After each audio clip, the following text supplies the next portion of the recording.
In South Carolina in the early 1950s, the children who went to the Scotts Branch School had no way of knowing that their school and their story would one day have a place in the history books of their country.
How are you all this morning?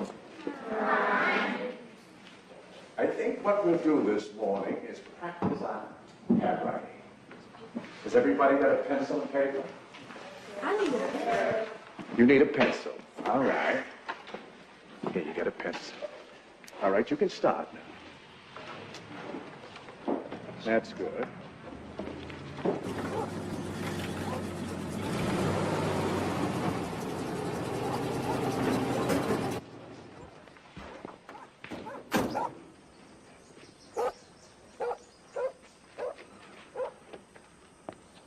Sorry, Reb. Found the boy asleep. Figured I ought to bring him over here. Harry Jr., you better hustle in there and get to work. Go on.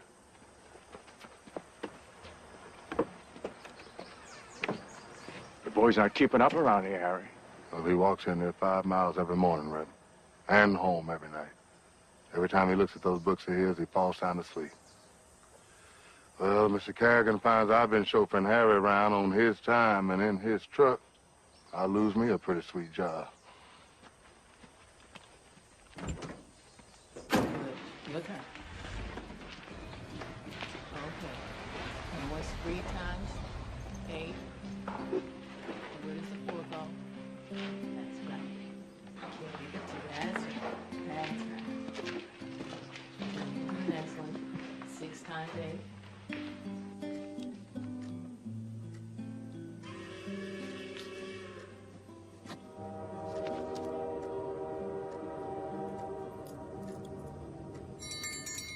All right, put away your things and leave quietly.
I'm Reverend Delane.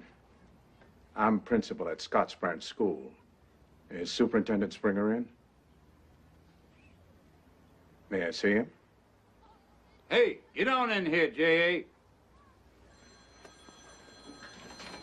What is it, J.A.? Who's minding things over at Scotts Branch? Mrs. Springer, we have a serious problem over at our place. We got problems everywhere. Don't you know that? You know, education is hard work. Too much to teach, too little time. My children have to walk to school. Some walk 5, 6 miles. Some have stopped coming at all. It's a bad situation, sir. We need a bus. Running schools is expensive. Salaries, maintenance, insurance, books, heat, electricity. It costs a ton of money. We just need one bus. You've got 30 buses for the white children. Now, you know well as anybody, white people pay more taxes than colored people do. Give us your oldest bus. We'll pay for the gas. Now, how can I make myself clear? Now, we just ain't got any money for buses for your nigger children.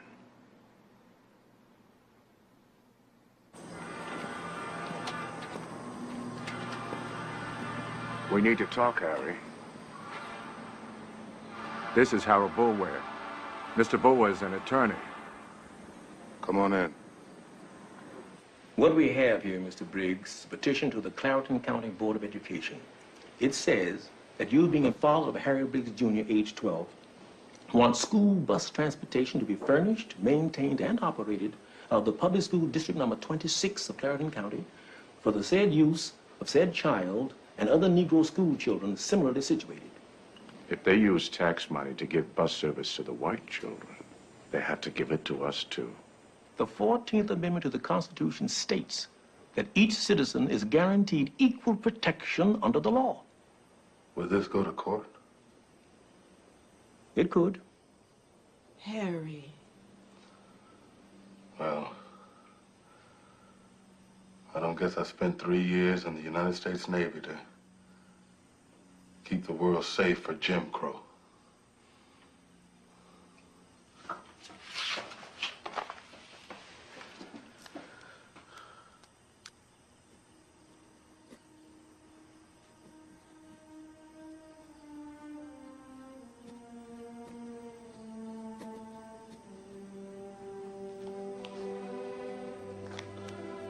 Well, I sure hope this man know his business.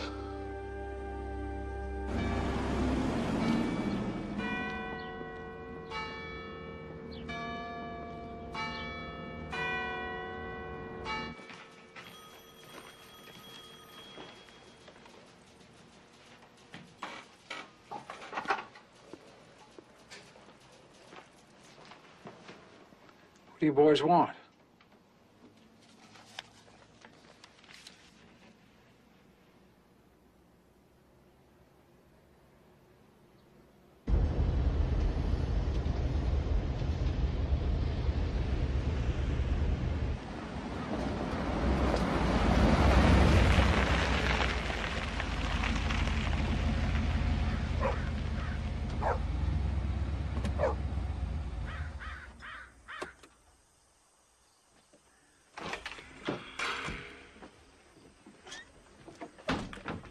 Hello, Mr. Springer. Won't you come in? I'll just stop in for a minute. What is this business, J.A.?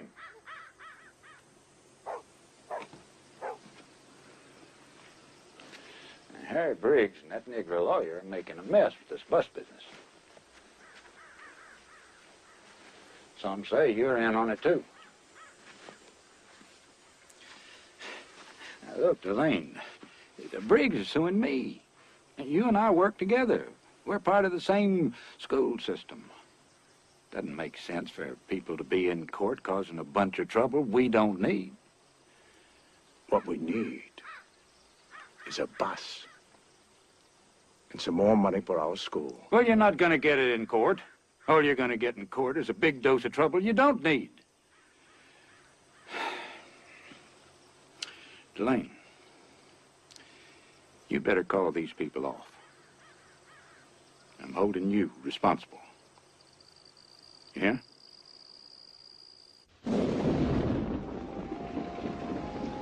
I told you, Josiah C. Tully's the smartest son of a bitch in the southeastern United States. Maybe the whole damn country. Modesty does not allow, Randy. It's just that some lawyers do not do their homework. And it's not that Tully is so good. It's that our niggers don't even know where they live. It was cold in Korea today, with the mercury down to 9 degrees below zero.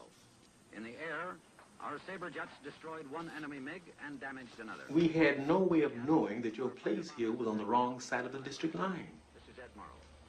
You pay taxes in District 5. The school is in District 22. It turns out you lack legal standing in the court. Well, I don't know much about the courts. But this business means everybody's making a fool of me, saying I don't even know where I live. It's a technicality. Well, my boy's still walking to school.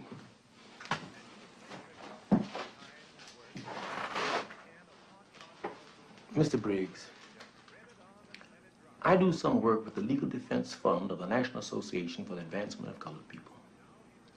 I talked with the NAACP's top man in New York at headquarters, a lawyer. He's prepared to come here and meet with us. He's won cases in the South. If we back off now, we'll never get anything.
Good hymn singing.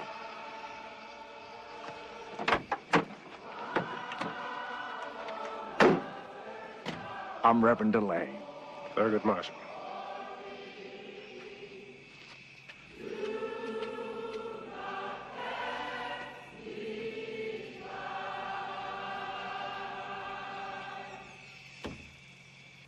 What happened to Harry Briggs happens everywhere we go. Putting one man out front is risky. They'll find a way to disqualify him or to scare him off. If there are 20 people here in Somerton who are willing to sign a complaint against the school board, we will bring a case here. What sort of case?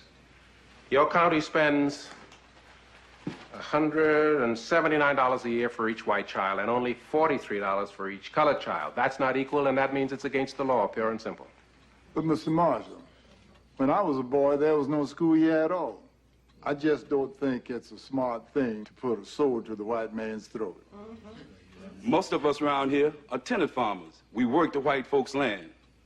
We need money to get seed and fertilizer. We have to borrow from the banks. We ain't trying to take anything away from these white folks.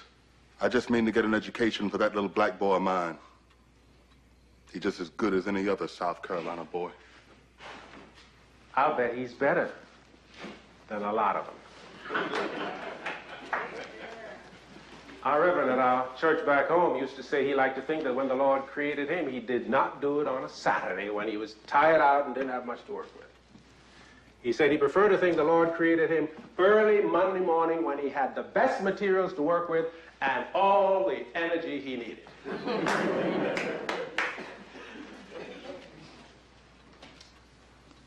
What our Reverend was saying is that we are equal to anyone on the face of the earth.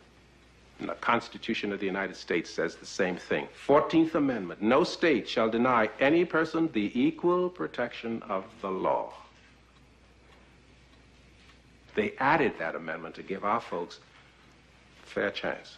Mr. Marshall, the law doesn't mean much down here.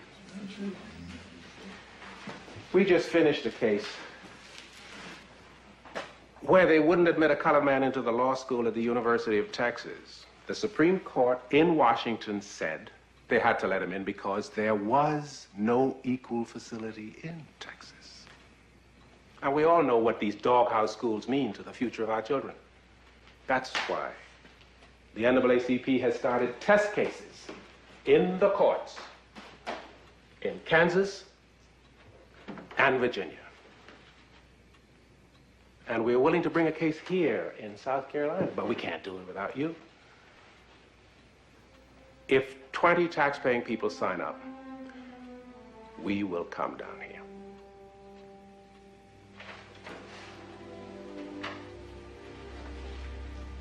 Mr. Marshall, what we need to know is what chance there is of it working.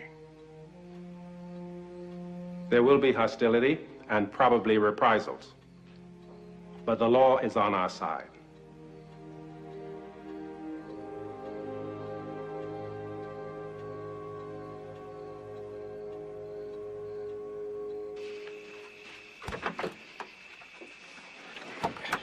Sorry, Thurgood. I thought they'd be all for it. In 2 hours, I'm back on the train. Saturday night, I'm sleeping in my own bed, safe and sound, in New York City. I'm asking these people to risk their jobs and their safety. That's asking a lot.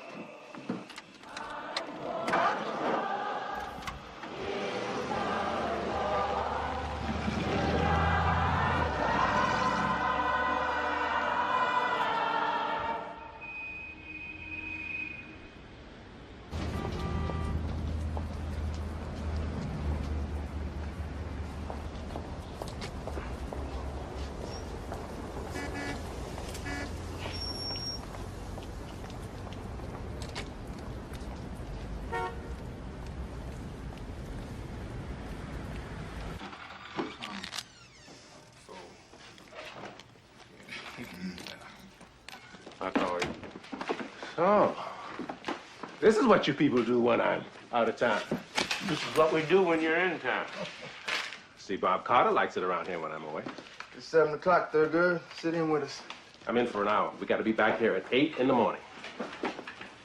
Greenberg, you're the one doing all the work around here. I can afford to be a civil rights lawyer and lose money playing poker with those guys. What gives, Miss Alice? All right there on your desk.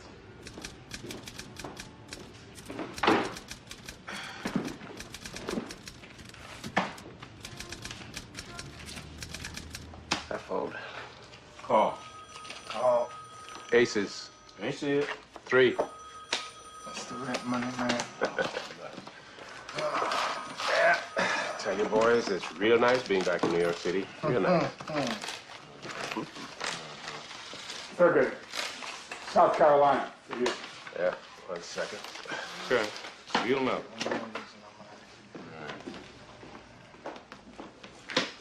Thurgood Marshall. Mr. Marshall, I wanted you to know I'm starting tonight. I'm going after those petitions. Good luck, Reverend.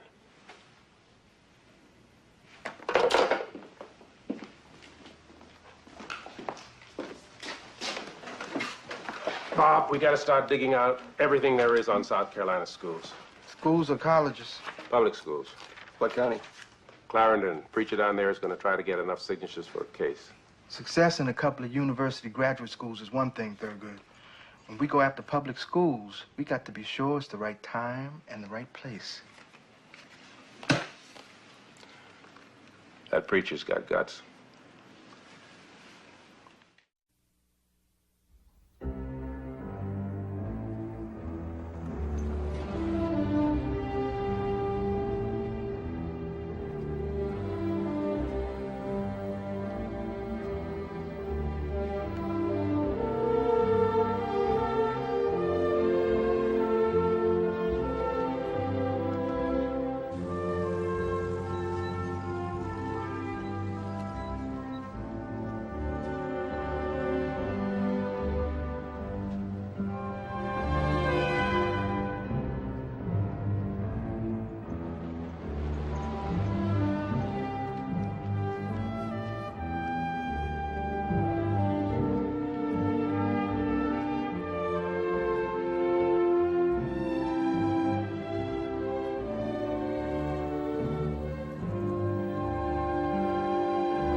J.C., can't something be done to settle these people down?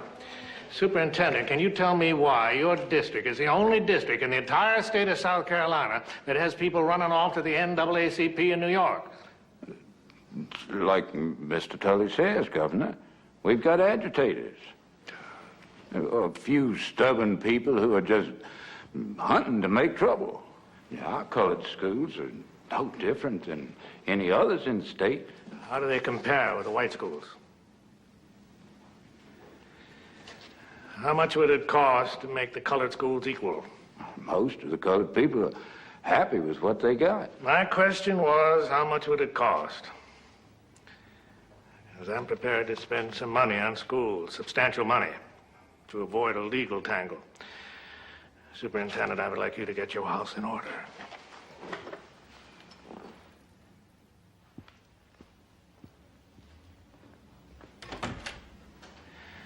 J.C., I am determined to show that segregation and discrimination are not the same thing. I want those people to have what they're entitled to by law, equal schooling. I do not want the federal courts poking around South Carolina's classrooms. The courts don't want to fool with public schools. No one wants that. Not even your friend, Judge Waring? He's like a loose cannon on this kind of thing. The loneliest man in town. Cut his ties with his first wife, took up with that Yankee girl out of New York. He needs friends. I don't trust him.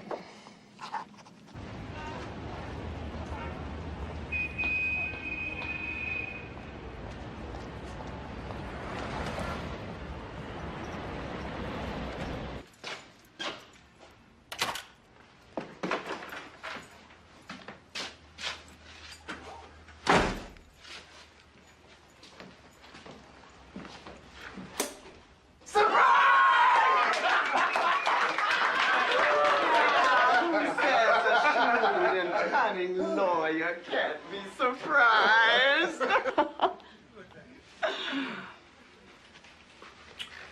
Happy birthday, baby.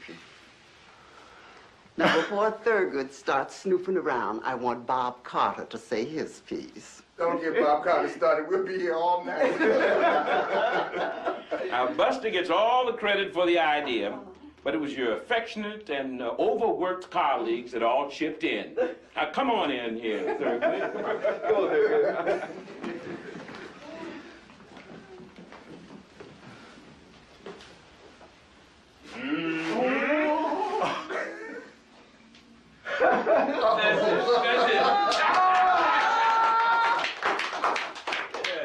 You got it right. This is what I always wanted. My daddy was a Pullman car waiter for the Board of Motor Hire, 35 years.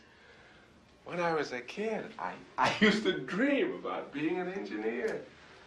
When I was 20, my daddy got me a job as a waiter. Now look here, I got my own railroad. That's it. No,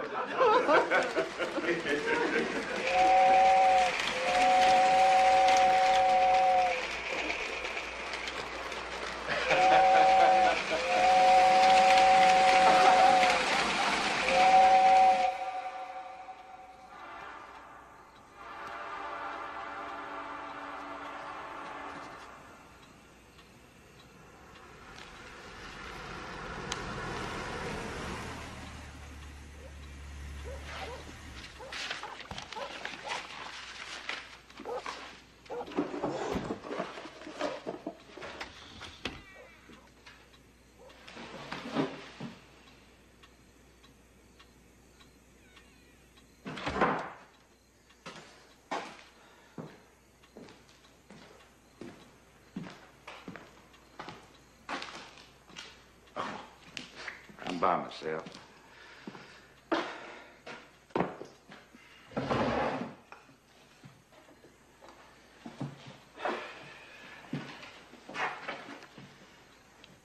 We've gotten along good over the years, haven't we, Jay? I'm sorry to see this trouble all of a sudden. It's not doing anybody any good. People have been living and going to school in peace around here for a long time now. The way I see it is, and you and me, we got to make sure that continues. Don't you agree, J.A.? I'm a preacher, Mr. Springer. I believe in peace. Yeah, I knew we could work things out. I may be able to get my hands on a bus for Scotts Branch. Keep your kids from getting to school all tired out. This has gotten bigger than school buses. I had a talk with the governor. We're going to do a lot around here to make things better. As soon as you call off these legal shenanigans, I'm going to recommend to the school board that you get a raise.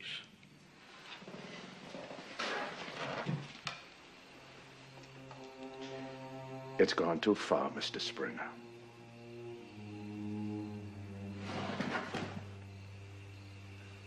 We're not turning back.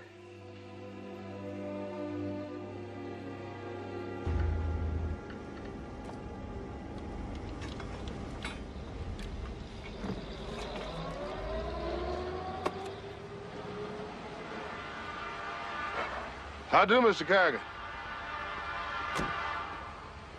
Anything wrong? No. Just, I got me a boy to take over this place. Strong young fella. Someone I can count on, reliable. You've been counting on me for 8 years now, Mr. Carrigan. New boy will be here tomorrow.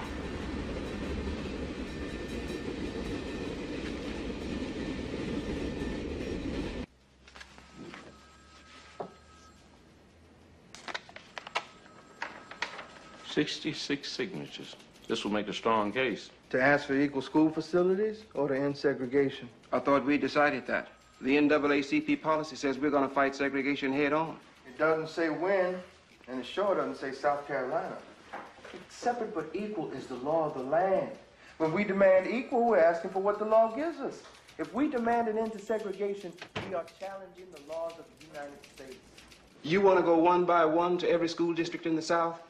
Trying to get the judges to force them to make the colored schools equal? It's the beachhead strategy. Make them spend so much making their schools equal that they finally cave in and integrate. You know how many segregated school districts there are in this country? 11,173. Each case costs money, and even if we win every one of them, it'll take forever. When we challenge segregation head on, we have to do it in the right place. Deep South is not the right place. And the white people down there are terrified at the idea of their little white girls going to school with little black boys. Thurgood, let's wait for a border state. Wait till our Topeka case is ready. You got a chance in Kansas. We always say we're going to fight segregation head on, and then we step back. Sue for equal schools, and you're up against a little school board. Sue to desegregate, and you're challenging the sovereign state of South Carolina. If we limit our case to equal schools, we end up in Judge Wade's Waring's court. He's pretty good. He can rule for equal schools by himself. Thurgood, if we challenge segregation head on, we challenge the state law. That would have to be heard by a 3-judge court. Tough going. We can't let Delane and his people down. When we file our brief, do we backtrack, or do we challenge the principle of segregation? We can go with a 2-string bow. Put the challenge to segregation in as a matter of principle, but focus the attack on the inequality of the Clarendon County school system. Make them live up to their precious separate but equal. If we win this one, we'll only have 11,172 school districts left.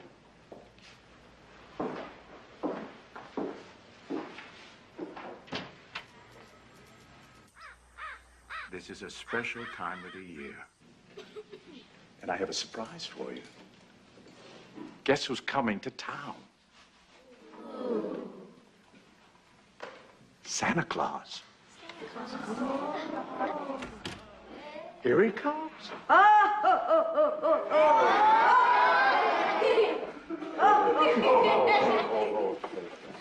One for you, and you, and you.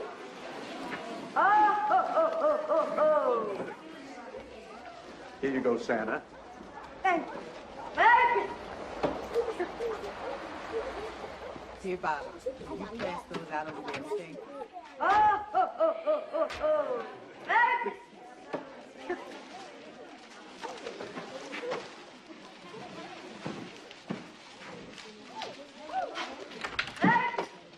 Reverend.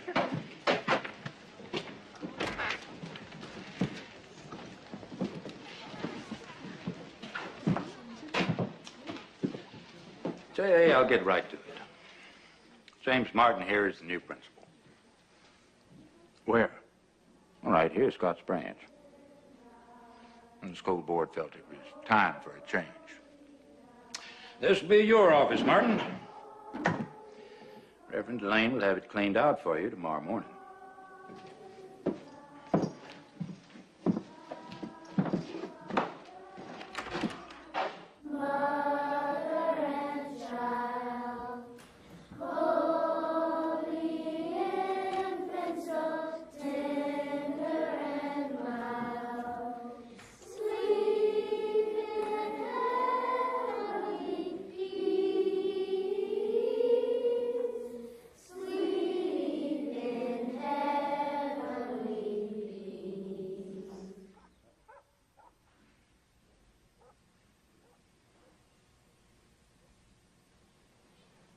You may all go home early.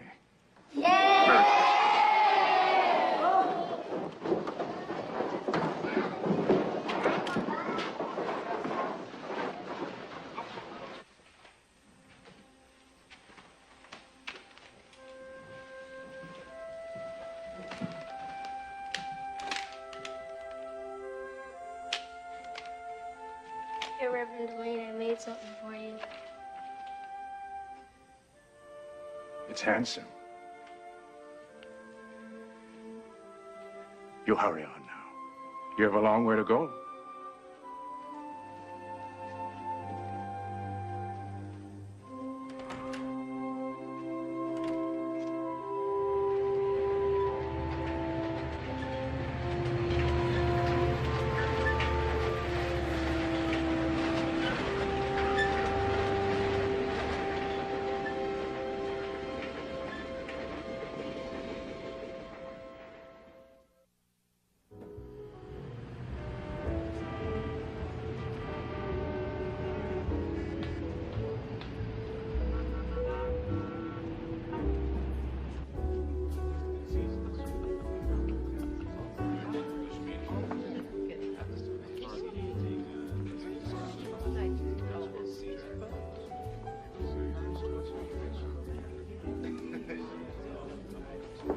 Heading south, Mr. Marshall? Gladys Hampton, Mrs. Marshall, Detroit Advocate. How do you do? Clarendon County, right? Just a little fishing trip. Fishing for equal schools or something bigger? Mr. Marshall, a lot of us who support the NAACP hope you don't reach too far too fast. We are going to be cautious, Miss Hampton. Well, in that case, you can count on our support. Good night.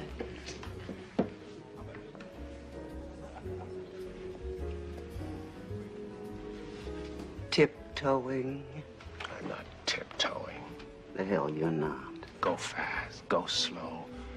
A lot of people are ready to cut me off at the knees if I don't do it their way. It's okay if I get dragged into the big war. I just can't be the cause of it. Sometimes I wonder whether God meant you to be a lawyer or a politician. Maybe he doesn't think there's that much of a difference.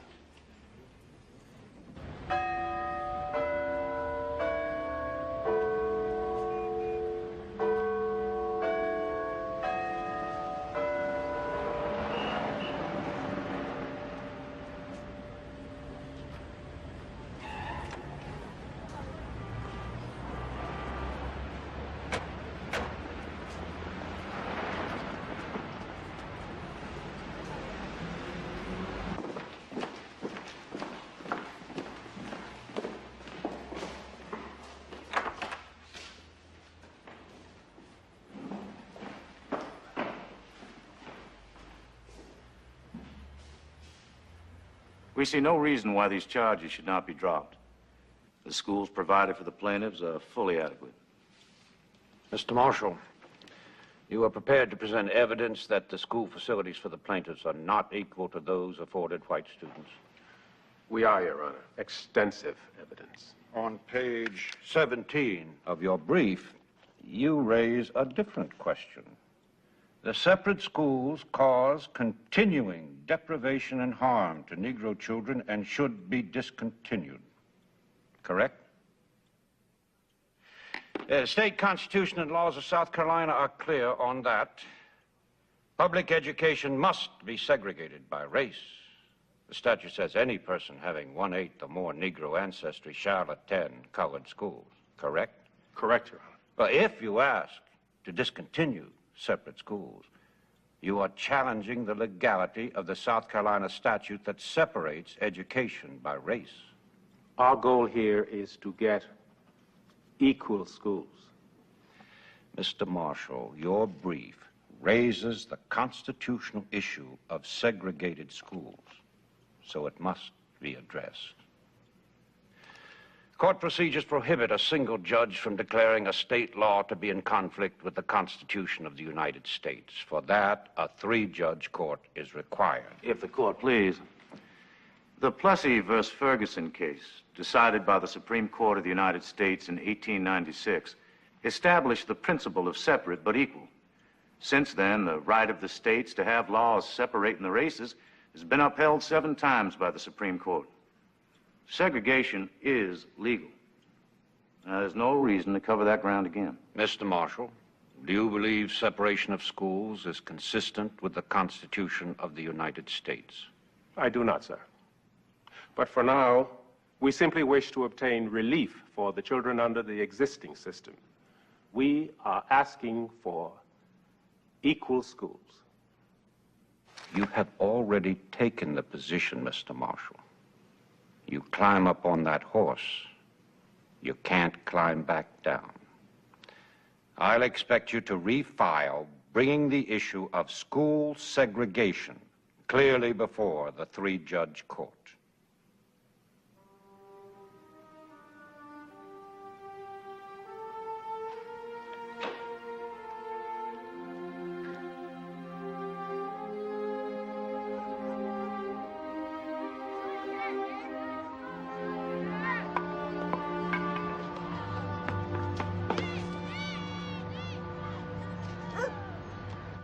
Shooted boxes in, didn't he? We put it in the brief, and he decided to hold our feet to the fire. Sometimes history takes matters into its own hands. In the Chinese language, the symbol for misfortune is the same as the symbol for opportunity. Let's make this our opportunity. How could we prove that segregation is unfair to our clients?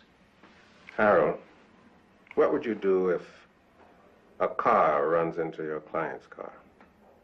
I try to prove damage to my client and his car. How, Harold? I put expert witnesses on, and they testify as to how much damage was done. Doctors, police, auto mechanics, whatever. That's what we have to do here. Show that our clients are irreparably damaged by being forced to attend these doghouse schools. Their minds are what's damaged.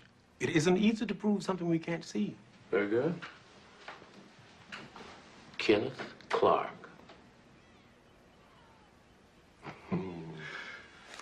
Go to it.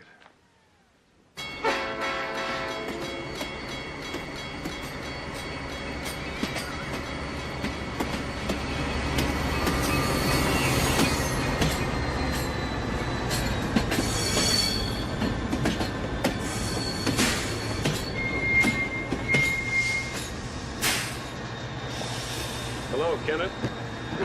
Yeah, this is Thurgood Marshall. On board? What's the problem? Maybe he doesn't like Johnston.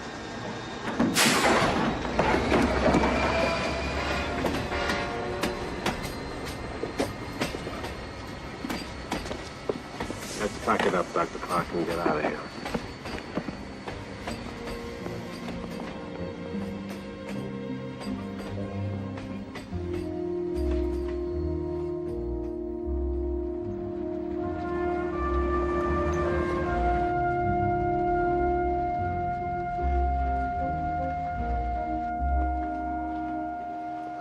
a court order from Judge Waring.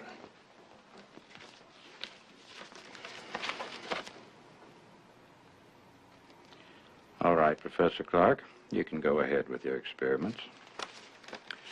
The court order or no court order, you get your business finished in 2 days and get on out of Clarendon County. Yeah?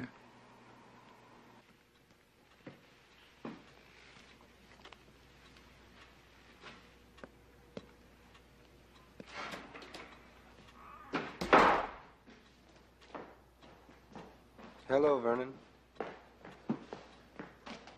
Sit down.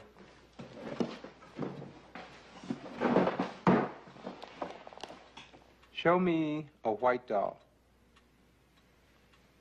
This one.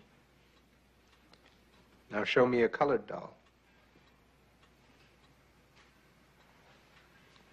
That one. Show me the doll that you like best.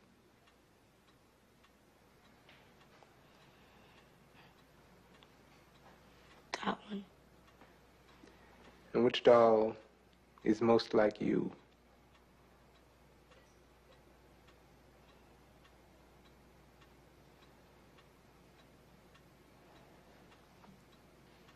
That one.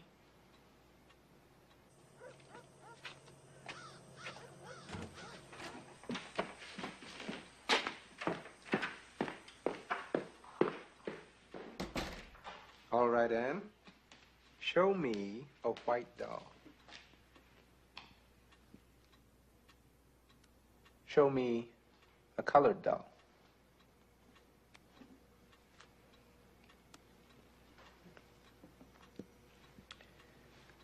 Show me the doll that has a nice color.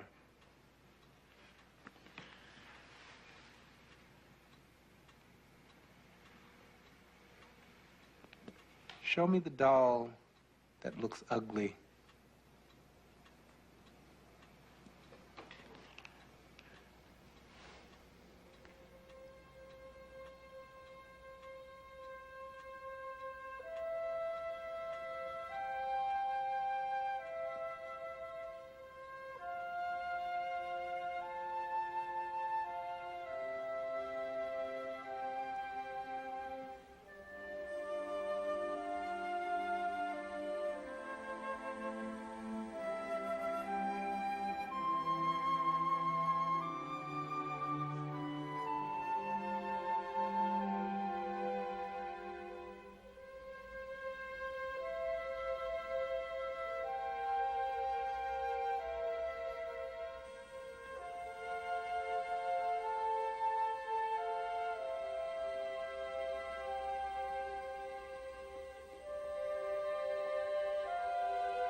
Show me a white doll.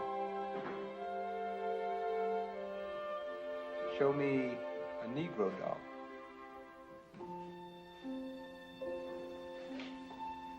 Which doll is an ugly doll?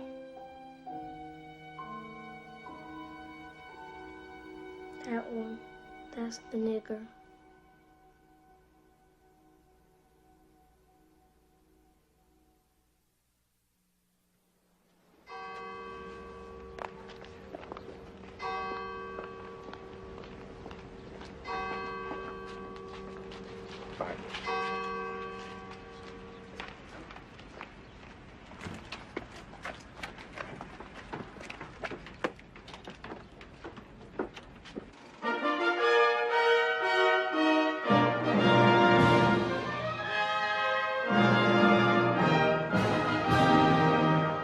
Across the USA, there was a rush at recruiting offices as American youth responded to President Truman's call for volunteers.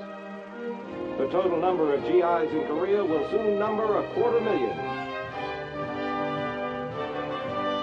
American boys doing their share in the struggle against the communist aggressor. Bloody fighting will continue in a conflict that will go far to determine if freedom will triumph over slavery. A new U.S. Army of Defense is adding up all her available power for the mighty job ahead.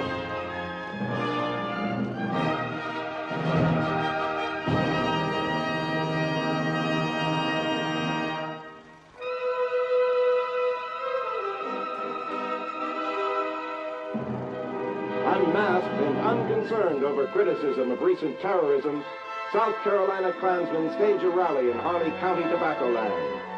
Weapons are conspicuously displayed as the defiant Ku Klux Klan meets in the wake of reported shootings and whippings by their night riders. Grand Dragon Thomas Harding claims there are now 4 million Klan members pledged to uphold white supremacy. Across the state, at the Charleston Courthouse, lawyers for the National Association for the Advancement of Colored People have attacked the South Carolina law that segregates school children by race. A 3-judge federal court will hear the complaint filed by parents of the colored children at the Scotts Branch School. Quiet up there.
The United States District Court for the Eastern District of South Carolina is now in session. Judge John J. Parker presiding, with Judge Wadis Waring and Judge George Bell Timmerman. The plaintiffs call W.B. Springer.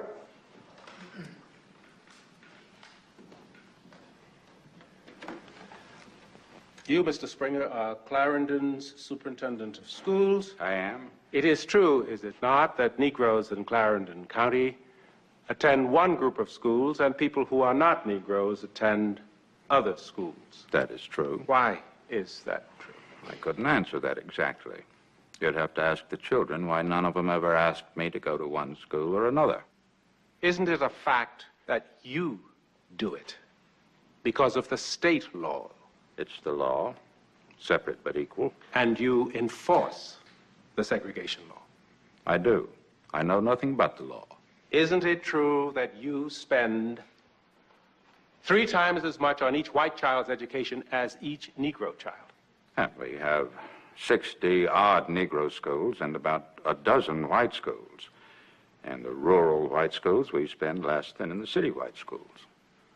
Is it not true that you spend $179 on each white student and $43 on each Negro child? If it pleases the court, I wish to make a statement. What is it, Mr. Tully? The defendants, the school board of Clarendon County, wish to concede that inequalities exist in the schools of this district. We have found this out from investigating authorities. Mr. Tully, you can do that when you make your opening statement. Your Honor, I thought if we were to concede this point, it would eliminate the need for lengthy testimony to prove inequality. When we discovered the inequality in Somerton's colored schools, Governor Burns proposed legislation for a state sales tax that would generate $75 million for school construction. Now, I have here architect's drawings of proposed additions and improvements to the Scotts Branch School. Now, we urge the court to allow the state reasonable time to... Your Honor, what we see here is an attempt by the defense to prevent us from developing our case. For us to prove that South Carolina's segregation statutes are unconstitutional, we must be permitted to present evidence showing that our clients are damaged as a result of these laws. We have gone to great expense to bring expert witnesses here. The state seems to be dealing with the problem. There's no need for us to be tied up here listening to experts. Isn't there a larger question before us? Is the state segregation law constitutional?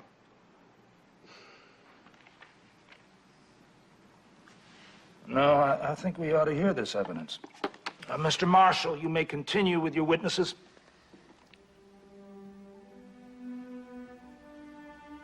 I am a social psychologist and educator. I have degrees from Howard University and Columbia. Is it true you conducted scientific measurements in Clarendon County to determine the effect of segregation on Negro school children? Yes. I can't hear the man. Speak up, Mr. Clark. Please describe, Dr. Clark, the results of your investigation. When Negro children were asked to choose between the white dolls and the brown dolls, and to say which doll was the nice doll, 65% said the white doll was the nice doll. Every one of our tests shows an unmistakable preference for the white doll and a rejection of the brown doll. These children in Clarendon County, like other human beings who have been subjected to an obviously inferior status, have been irreparably harmed. The result is a confusion in the child's concept of his own self-esteem. This leads to a desire to resolve this basic conflict by withdrawing. Do you believe this policy of segregation has any effect on the white children? Yes. It causes moral confusion. The child who is part of the segregating group sees the same people who teach him democracy, brotherhood, love of his fellow man, also teach him to segregate and discriminate. Your witness, Mr. Tully.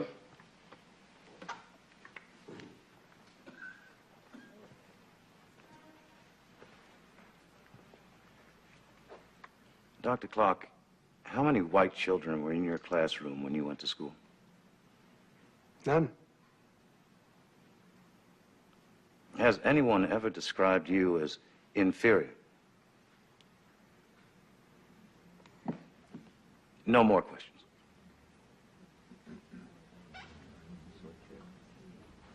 Legal segregation of education is the single strongest factor in causing harmful effects on the physical, emotional, and the financial status of the Negro child.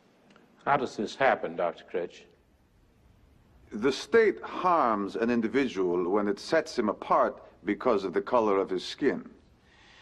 Legal segregation causes the Negro to feel that he is different and inferior to the white man. Your testimony is that it can cause a false feeling of inferiority. The sad thing is that the white man has reason for his prejudice. Our studies have shown that the Negro is inferior to the white man. We have seen Doctor, are you saying there are biological differences between Negro people and white people? No, sir.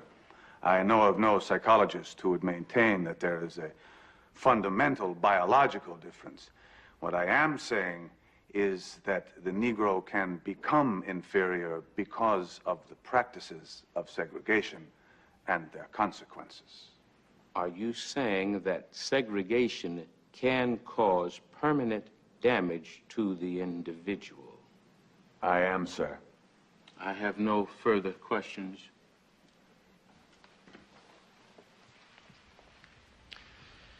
Professor Critch. You a native of the state of South Carolina? No, sir. You ever live in one of the states that has legal segregation? No, sir. Has your legal name always been Critch? No, sir. And what was your name originally, sir? Krzyzewski. Were you born in the United States of America? No, sir. Where, in fact, were you born? I was born in Poland. No further questions.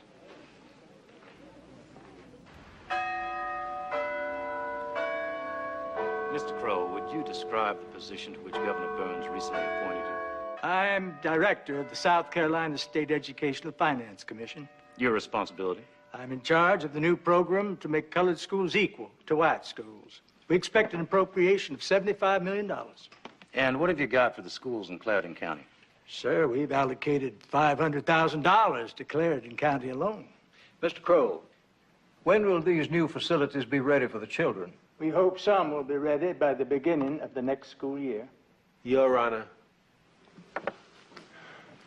the 14th Amendment to the Constitution of the United States, an amendment ratified in 1868 by all the states, including South Carolina, guarantees rights in the present, not at some time in the future. The court's familiar with the Constitution, Mr. Marshall. Mr. Crow is talking about remedies that are in the future. The court's action may depend on whether the state is making good faith efforts to improve the condition of these people. Go on, Mr. Tully. Do you think it would be a mistake to force children to attend racially mixed schools? I don't think you could keep things peaceful. So you believe that mixing the races would make the situation worse?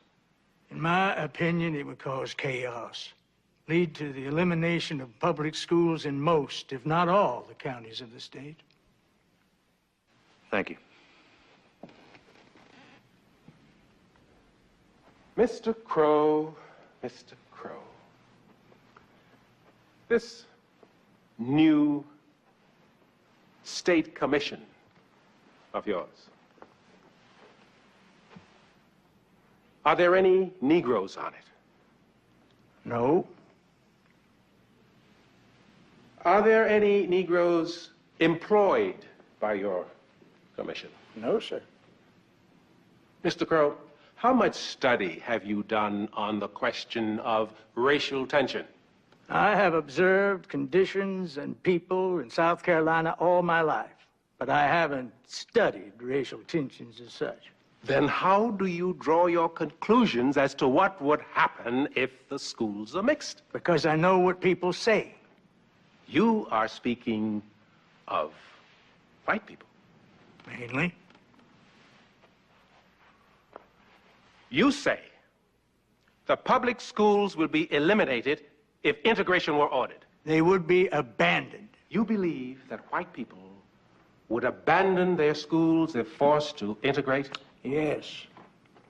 You think white people would deprive their own children of an education? I didn't say they'd do that. You said they would abandon the schools.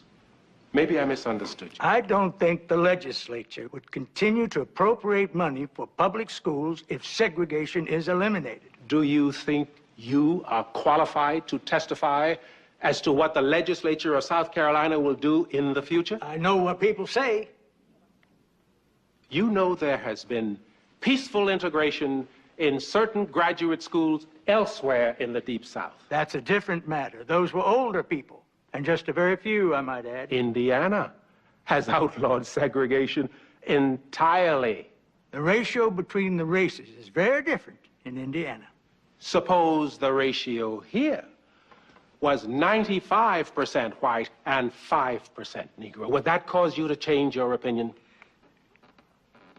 It would not. Then the ratio of Negroes has nothing to do with it. Your opinion is based on the fact that you have all your life believed in the segregation of the races. That is the real basis of your opinion, isn't it? That wouldn't be all. Would that be part of it? I suppose that would be part of it. Thank you, sir, Mr. Crow.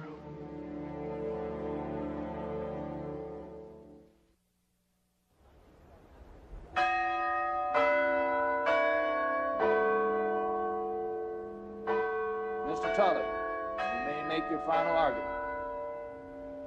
Your honors will remember that the very same Congress that passed the 14th Amendment in 1868 also passed the law that set up segregated schools in Washington, D.C. Now, since then, 17 state legislatures have passed laws requiring segregation in public schools. Now, this practice of separate but equal has been repeatedly upheld by the Supreme Court of the United States, most notably in a unanimous decision in 1927 by a court which included former President William Howard Taft as Chief Justice and such distinguished associates as Louis Brandeis and Oliver Wendell Holmes. It cannot be persuasively argued that these great American jurists, the Congress of the United States, and the 17 state legislatures were acting in ignorance of the Constitution or knowingly defying its meaning over so long a period. Segregation is legal in education, so long as it's equal. Mr. Tully, you have come here and admitted the facilities are not equal. The law does call for equality, does it not? Isn't the surest way to achieve equality to admit the colored children to the superior white schools? No, sir. The problems of race, if Your Honor pleases, will not be solved by force, but rather by the slow process of community experience and mutual goodwill. And any ruling by this court must take into account the fact that school facilities cannot be built overnight. All we're asking is time.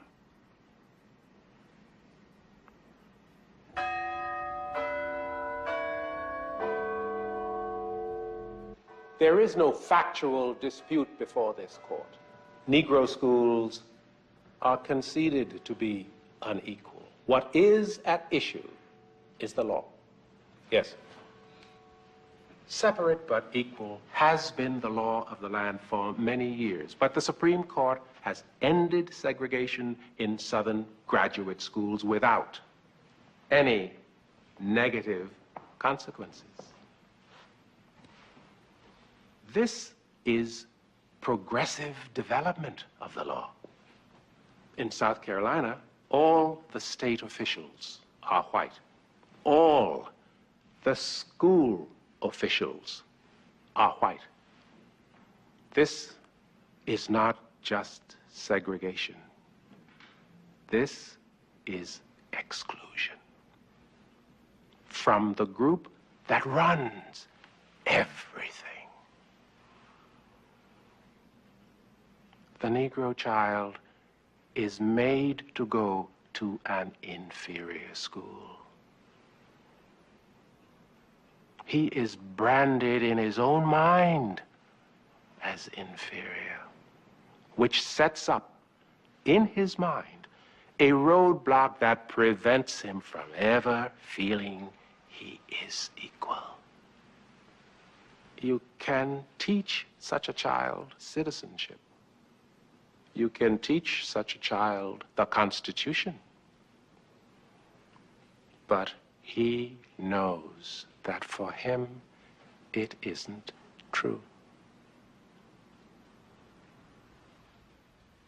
Your Honor, we have shown that lasting damage is done to the Negro children every day that Clarendon County operates its school system in violation of the law. The defense asks for time. Time for the slow process of community experience. I know of no statute that allows anyone to walk into court and ask for time to stop doing something which is unlawful. If the Negro children of Clarendon County are entitled to any rights as American citizens, they are entitled to those rights now, not at some time in the future. Now is the time for the court to act.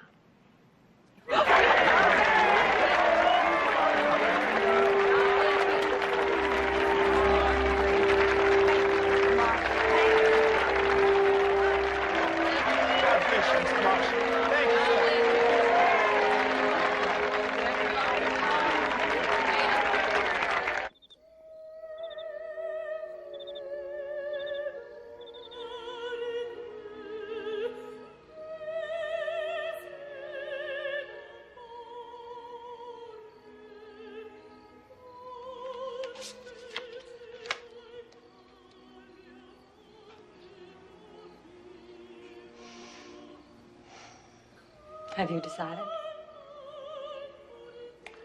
Just a second. I mean, about the school case. I've decided one thing. Everybody around here does a lot of talking about the Negro problem. But what we have is a white problem.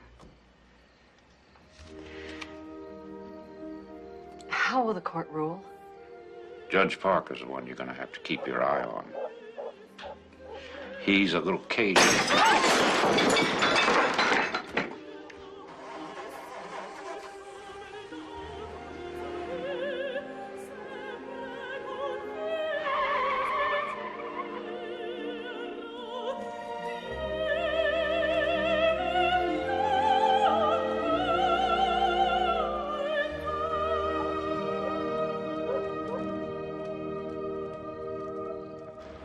Stand back.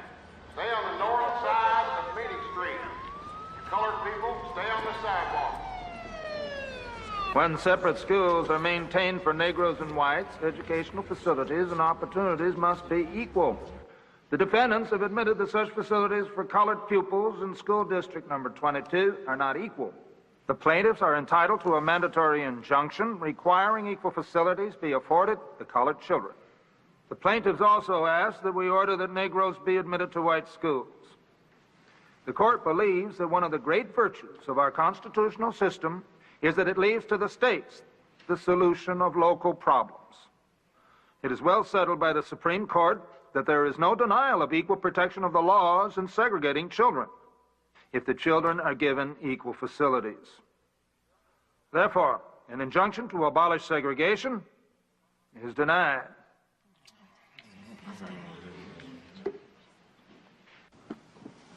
Judge Waring? I had hoped that this court would take the view that there must be no suppression of the rights of any of our citizens because of their skins. And I had hoped that this court would have made a clear-cut declaration that the state of South Carolina should follow the meaning of the Constitution of the United States and not deny equal protection. But since the majority of this court feels otherwise, I dissent. The plaintiffs have shown courage in presenting this case in the face of the age-old pattern of the way of life practiced in South Carolina since and as a result of the institution of human slavery. It has been shown here that the humiliation to young children of being set aside as unfit to associate with others of different color has had an evil and warping effect which will remain with them forever. Despite the ruling of the majority of this court, segregation can never produce equality. It is an evil that must be eradicated.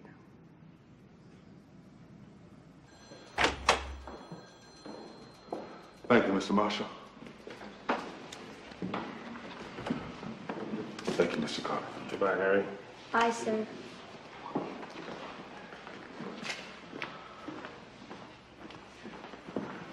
I want to say goodbye to you. I want to say goodbye to you. And I want to say if you ever show your black ass in Clarendon County again, you're a dead man.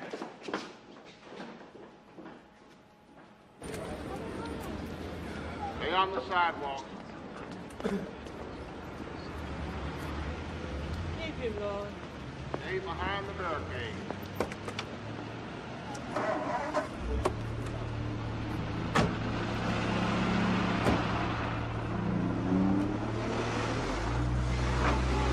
You know, J.A., sometimes I get very weary trying to save the white man's soul. Thurgood, that court just told the people of the United States of America that segregation is legal. We got a whole damn mountain to climb.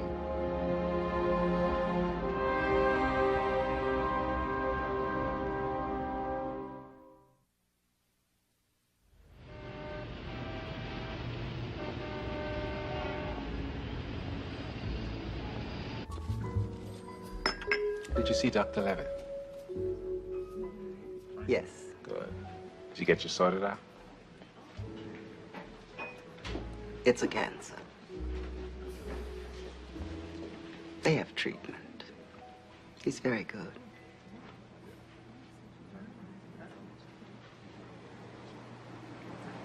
I'll stay home with you. Home with you is where I belong.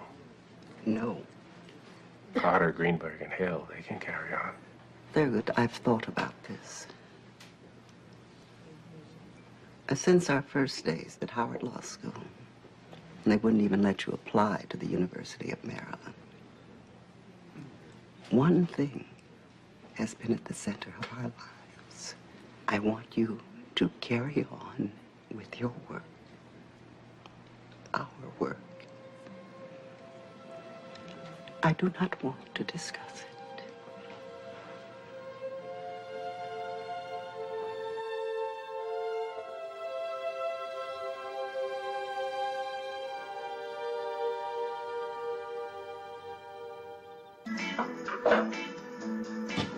Get everybody in here. The damn winos broke in again and stole all our typewriters. And we didn't get any paychecks again. I wish they would steal the radio. Gladys Hampton, the Detroit Advocate. She wants to know what you're going to say to the Negro educators tomorrow night. You see her editorial? No.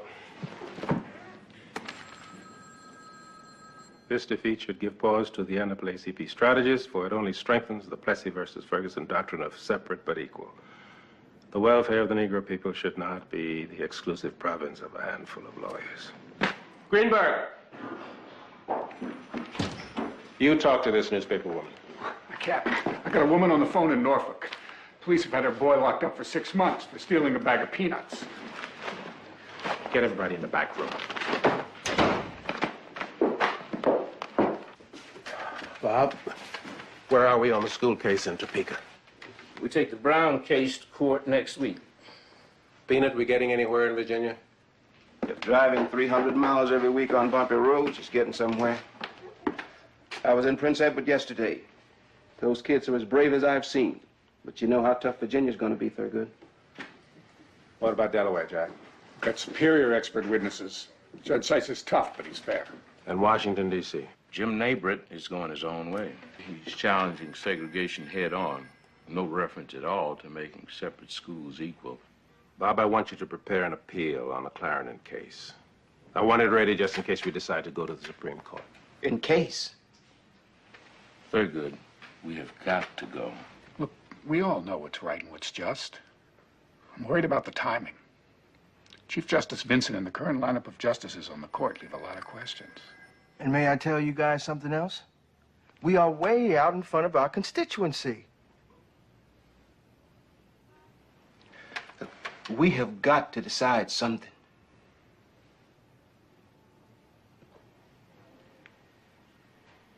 Jack, were you able to help that lady in Norfolk? Turns out that bag of peanuts the boy took was one of those 100-pound burlap bags. He also stole the truck the bag was in.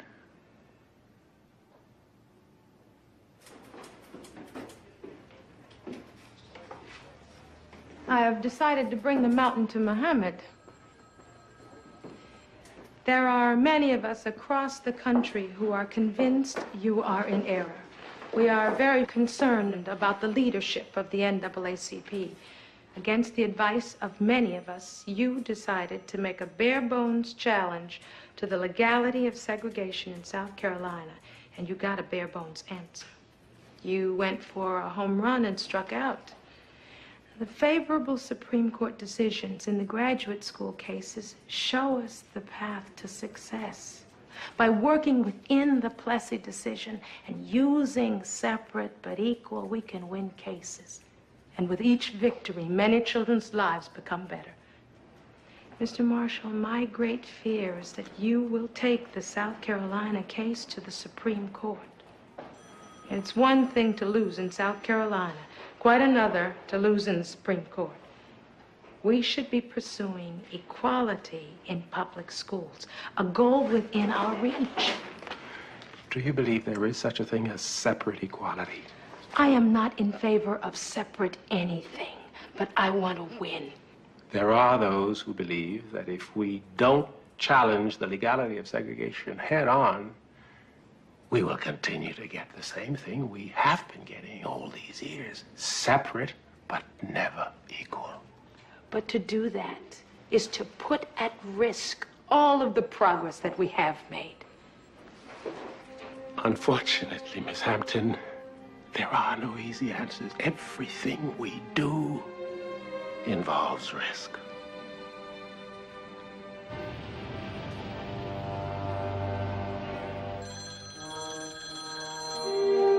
Mr. Davis' office, good morning. Yes? I see. I will inquire as to Mr. Davis' availability. Just a moment.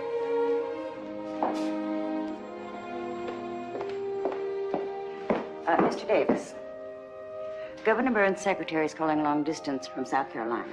The governor would like to come to New York to meet with you. Tell the lady I would welcome seeing my old friend, the governor.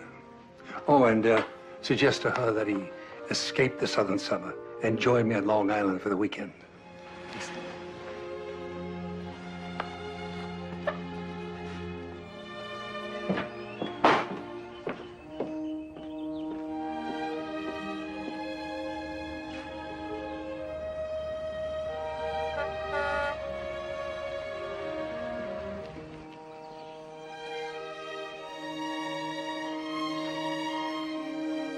Hi there!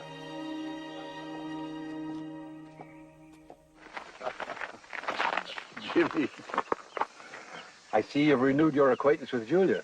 Yes, and a handsome daughter you have, John. Your mother would be proud. How about some iced tea?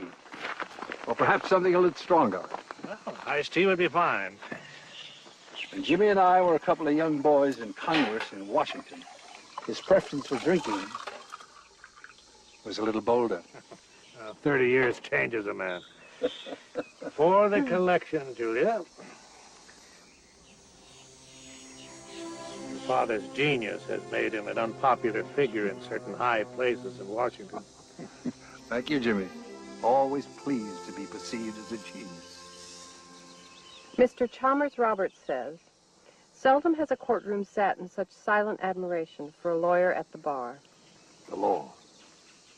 The law was on our side.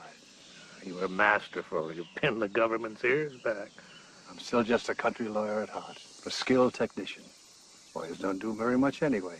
They don't build, they don't erect, they don't paint anything. All they do is lubricate the wheels of society.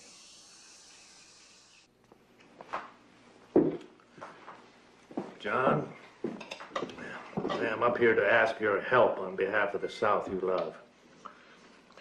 The Clarendon County school case has become a problem. The NAACP seems to be keeping you folks on your toes. Well, I'm prepared to confess to past sins. Some of our schools are a disgrace. We're going to spend $75 million to bring those schools up to snuff. We will live up to the equal and separate but equal. But in order to integrate our schools coming down from Washington would cause chaos. You can't ask people to change overnight. Feelings run too deep. Case may go before the Supreme Court. Well, surely the NAACP must know that the Supreme Court is not likely to give them the decision they want. Have to be prepared. You've done great service at the bar for your country. Your talents may be required once more. Jim, I've argued 138 cases in that court. This case could be more important than any of the others, more important than any case of our generation. It challenges the right of the states to make their own laws. John, if this case goes to the Supreme Court, I'm going to need you.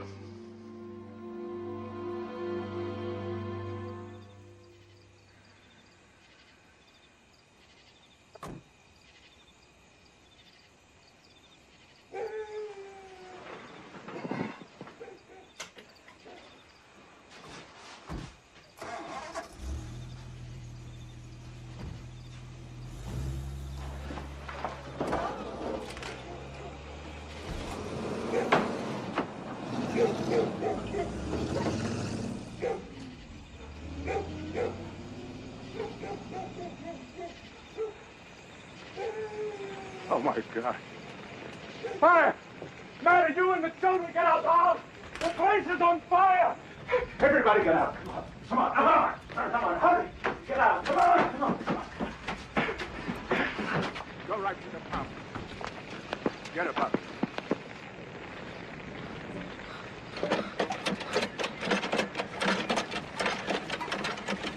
Hurry, Joseph. Go on. Go on. Come on, son. That's right. Go ahead. Go ahead. That's right. Run, boy, run.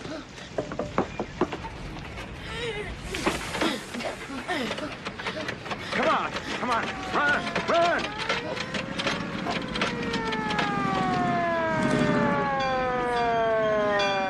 Hose down the roof. Come on, we'll help them with the hoses. Real sorry, Reverend, but the district line is here. We don't have authority to cross over. You'll have to get the Scotch branch unit to come help. I don't care about the Scotch branch line. My house is burning down. You've got to stop it. Let's go, boy.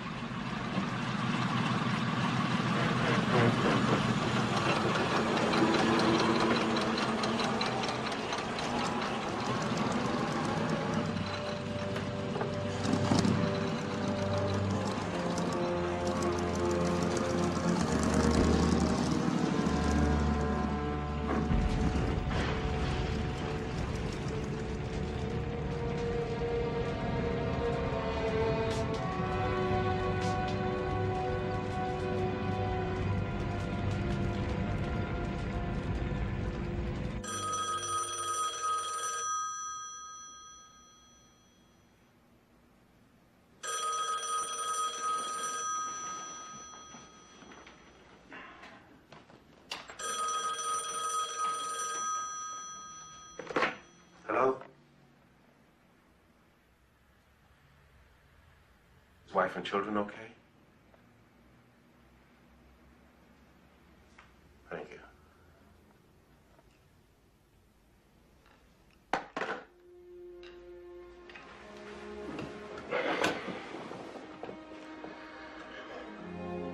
Bastards.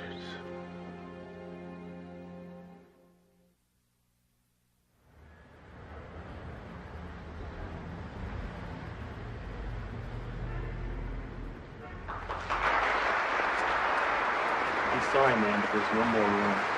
Unexpected. I'm Mr. Marshall's wife. There's a great deal to be said for separate Negro schools. Is this not better than making our boys and girls like doormats to be trampled and spit upon and called niggers?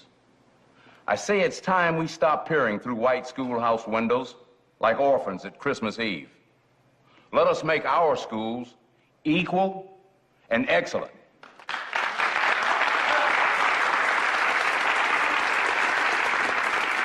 The courts can be counted on to give us equal schools, but they cannot be counted on for desegregation. You don't know that. The only way to find out is to ask the Supreme Court. Now, what troubles me is, what will they do when we ask them to either repudiate or reaffirm the Plessy decision and separate but equal? That's what many of us have been saying all along. The NAACP should not be reaching for glory. If Mr. Marshall takes us to the Supreme Court at the wrong time, he is taking us over a cliff, provoking a negative ruling that could last another generation. Wait a minute. Let me ask a question. Law students, how many of you went to segregated schools? Segregated colleges? Segregated law schools? Here we are, citizens of the United States of America. How can we continue to tolerate a segregated society? We must attack segregation head on.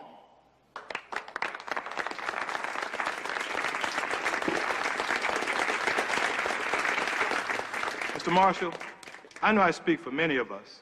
Let's not risk the setback that a negative Supreme Court ruling would represent. Let's push hard in the lower courts we can win victories and gain more credibility for our cause. And we won't come up empty.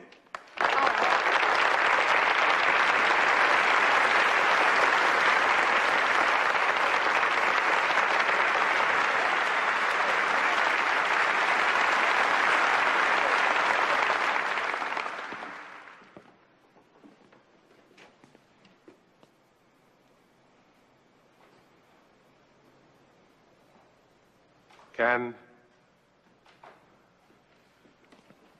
I promise you success? Is that the question? Can I promise you victory? The answer is no.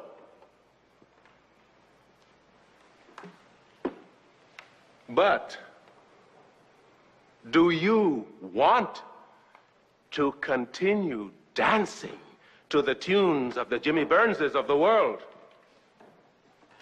Do you wish to wait for the great leaders of the South to decide when it is time to grant democracy's rights to your children's children, or to their children's children?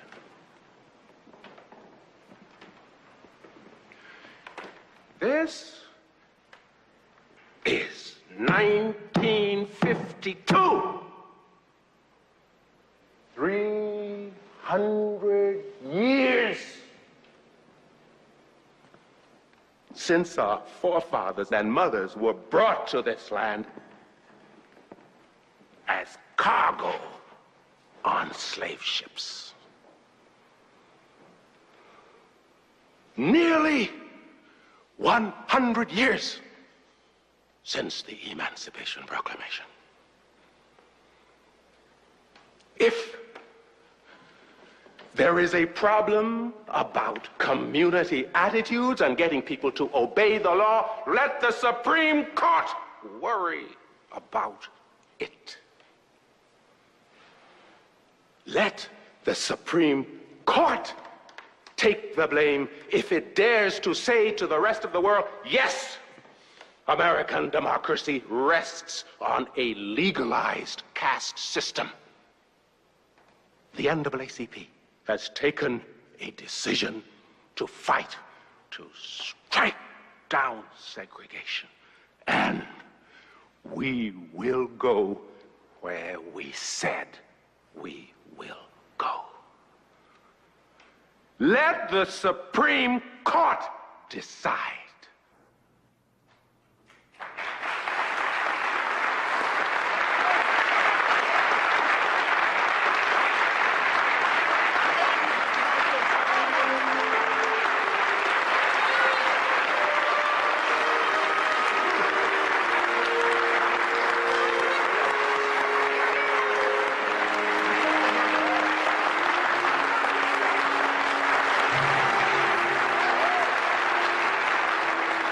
You know the difference between doctors and lawyers? Doctors can bury their mistakes.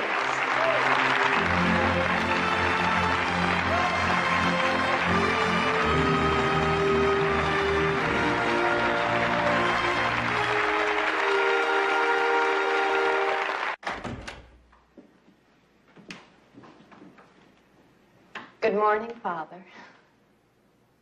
Dearest Julia. You're busy. Oh, never too busy for you. Now tell me, to what do I owe this happy surprise? I've been thinking.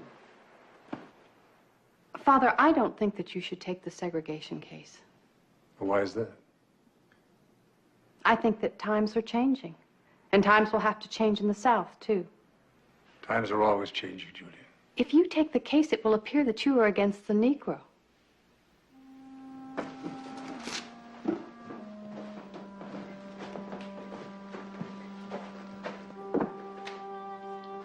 I treasure this.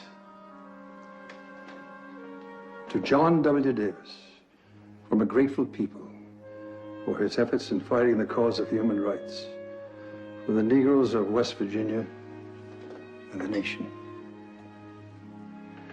Sudden integration could turn out to be the worst thing for the cause of the Negro. Even if true, that is not a very popular position. Oh, nonsense, Julia. I've defended giant corporations. And I defended Eugene V. Debs, socialist labor leader, charged with inciting a riot at a coal miners' strike in West Virginia. Alger Hiss, Bob Oppenheimer. Popular? In 50 years, I've never taken a case because it was popular or unpopular. I choose my cases based on the law. The law guides me. What kind of law is this? The framers of the Constitution understood correctly the greatest protection for human freedom was local autonomy, the government close to the people. This case challenges the right of the states to make and enforce their own laws. If segregation is to be outlawed, it must be done by an act of Congress or an amendment to the Constitution. I believe it's wrong for 9 men in Washington to tell a man in South Carolina who his daughter ought to sit next to in school. I'm going to take this case, Julia, and I'm going to win it.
Following the bitterly contested 25th Republican National Convention, which saw General Eisenhower win over Senator Taft on the first ballot, a tumultuous convention greets the nomination of the general who's become Mr. Eisenhower. With his running mate, Richard Nixon, he'll face Democrat Adlai Stevenson in the November election.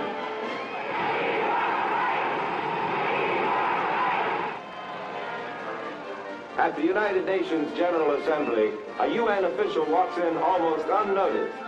He's Dr. Ralph Bunche, who only a few hours before was announced winner of the Nobel Peace Prize.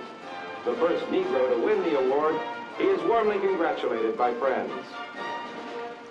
The Supreme Court of the United States will hear cases from 5 states to decide whether school segregation is legal. The South Carolina case was filed by 62 parents in Clarendon County. South Carolina Governor James F. Burns announced that the nation's foremost trial lawyer, John W. Davis, will argue the case before the Supreme Court.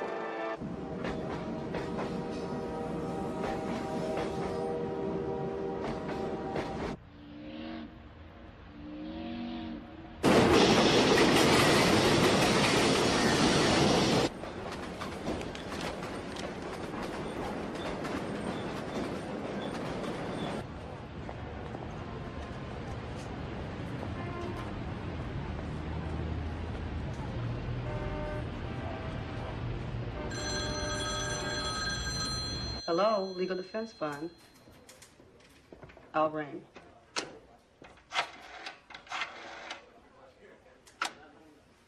Mr. Hill is handling the Virginia case.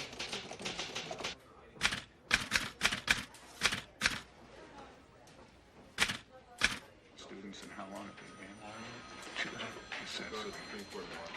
been? I'll tell Bob Carter. Yeah.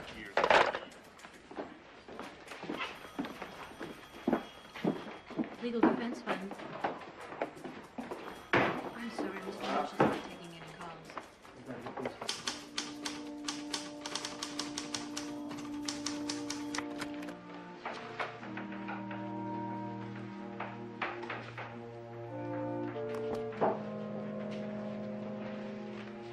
Why, Mr. Davis, how good to see you. Morning.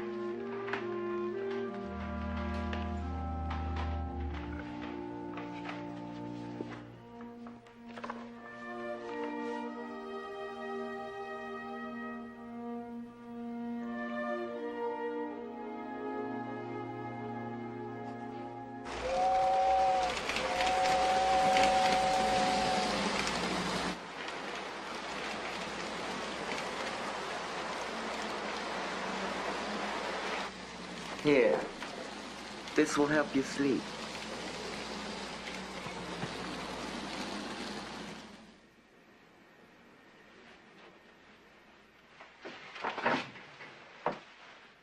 John W. Davis. A lawyer's lawyer. In law school, I used to cut classes, take the bus over to the Supreme Court and watch him. He was the greatest Solicitor General we ever had. I used to sit there and say to myself, will I ever? And every time I'd have to answer, no, never. Why does a man of his stature take their side?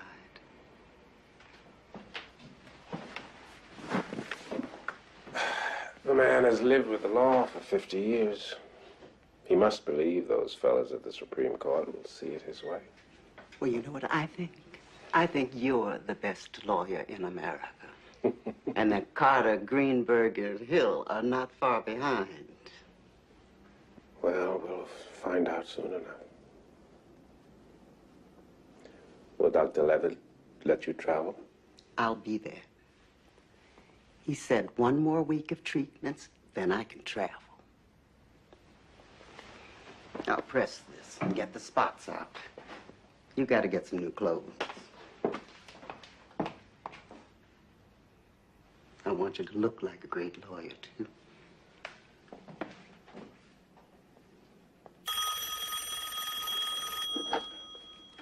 Hello?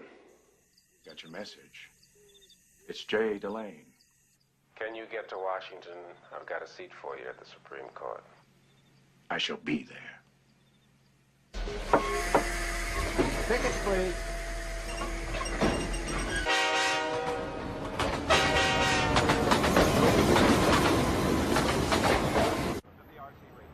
Tomorrow here in Washington, the Supreme Court will hear arguments on Brown versus Board of Education.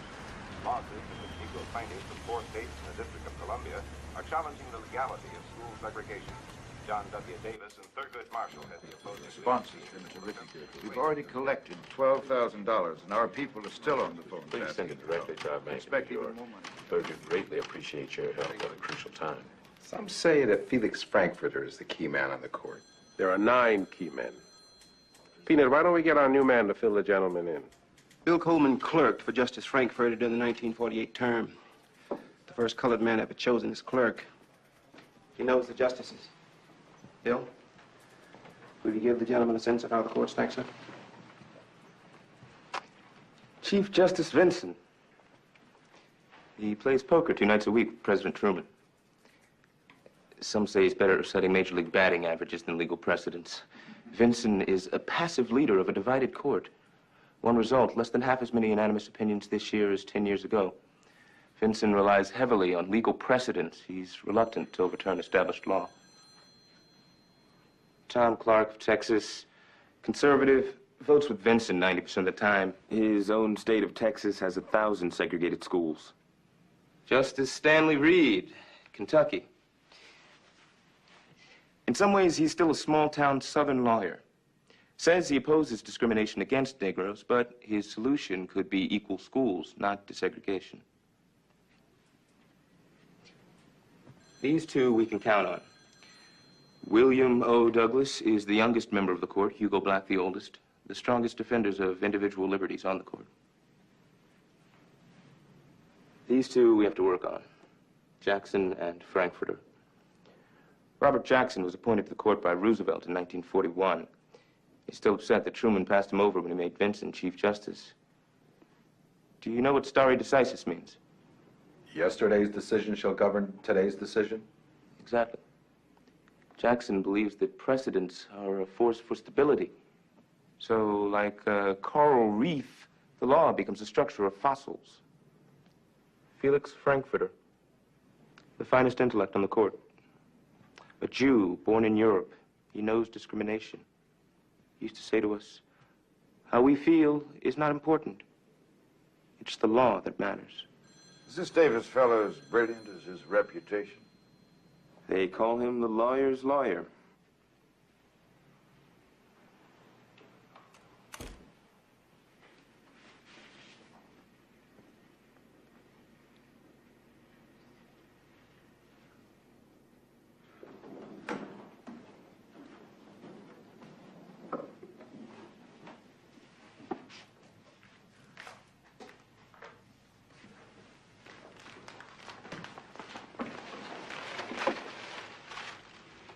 I burned your old one.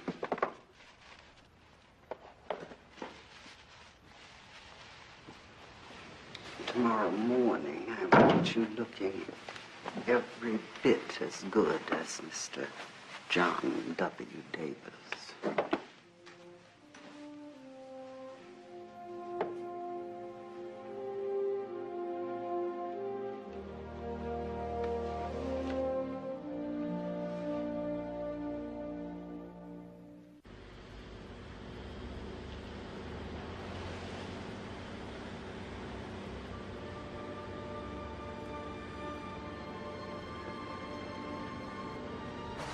Street and New York Avenue. Watch your step.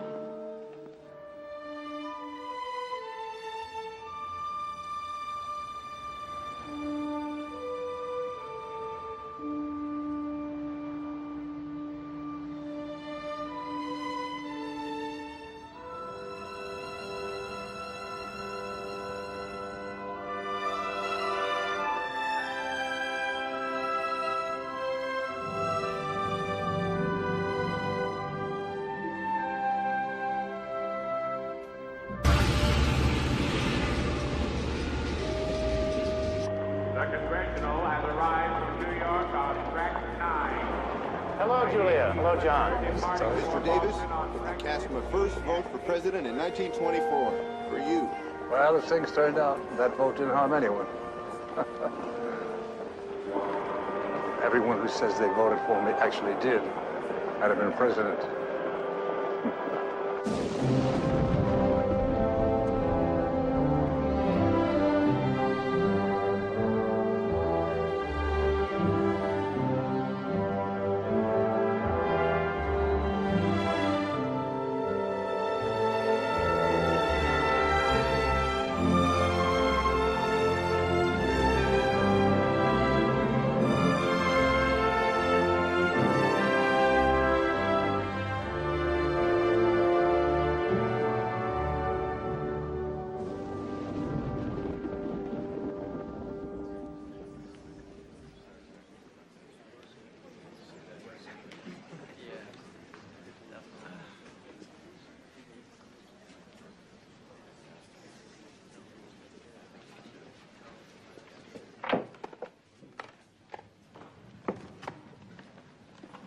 Good luck, Marshal.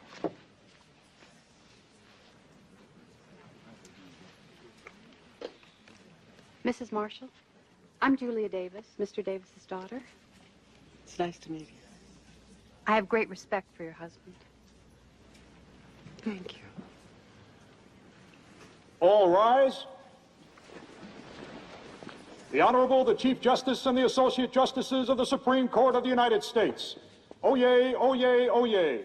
All persons having business before the Honorable, the Supreme Court of the United States are invited to draw near and give their attention, for the court is now sitting. God save the United States and this honorable court.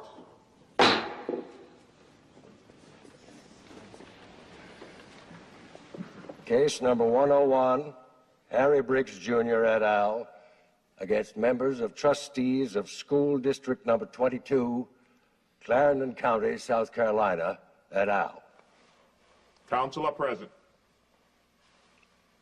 Mr. Marshall?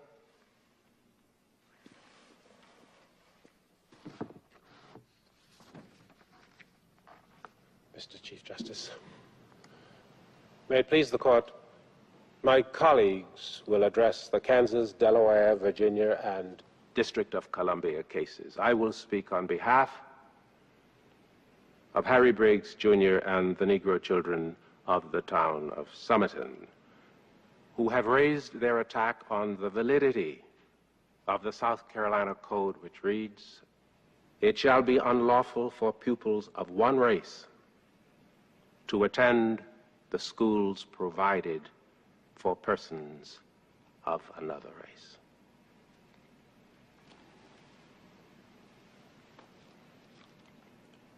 In the lower courts, we produced unchallenged experts who testified that segregation damages the personality of Negro children and destroys their self-respect.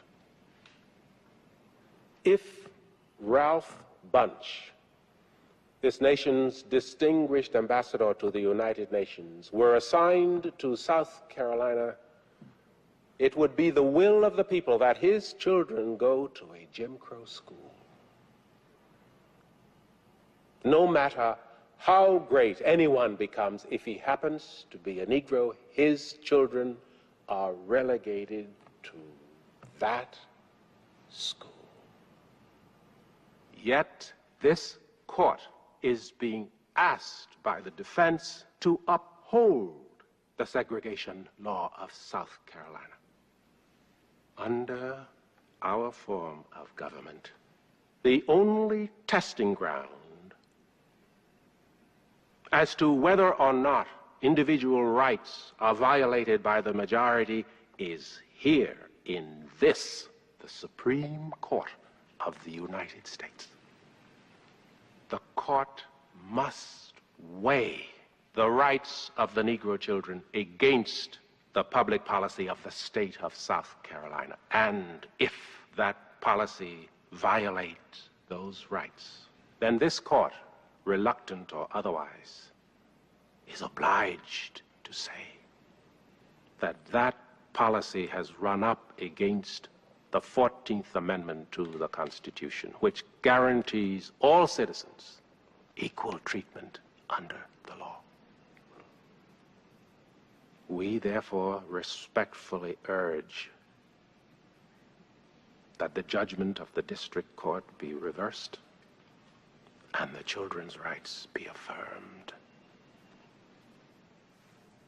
Is it fair to say that the South Carolina legislature set up segregated schools to avoid racial friction? Yes, sir. Doesn't the legislature have to weigh the advantage of maintaining law and order against what might be a disadvantage to the segregated group? I think that the legislature should, Mr. Justice Reed, but I think we have to bear in mind that, as far as I know, in these states, there is not a single Negro legislator doing the weighing. The only point before this court is the law as it was applied in Clarendon County. All we are asking is that the state-imposed racial segregation be stopped and that the county school board be instructed to work out a solution. What kind of a solution? They could assign children to schools on any reasonable basis. You mean we would have gerrymandering of school districts? Not gerrymandering, Mr. Justice Frankfurter. The new district lines would simply have to be drawn on a natural basis without regard to race or color. It would be important to me to have you spell out exactly what would happen if this court reverses and the case goes back to South Carolina. What is important is that we get the principle established. Segregation by race is not legal. It is impossible right now to say precisely how it will work. I think it's important to know before one starts out where he is going. I would like to reserve the remainder of my time.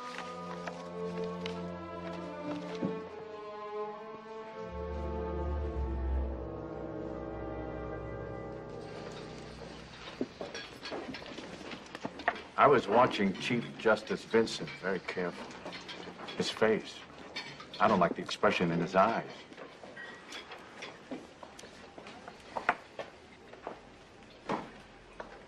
How do we do? I think we made a number of points very effectively. Truth is, fellas, I wasn't very good. Frankfurter is thorny. Hardly lets a man finish a sentence. An experienced lawyer is prepared for that. I let myself get bogged down in detail.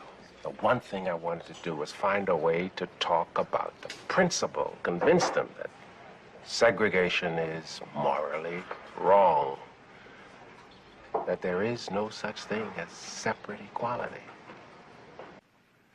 Says counsel for the plaintiff. We have the uncontradicted testimony of expert witnesses that segregation is hurtful to the children of both the colored and the white races.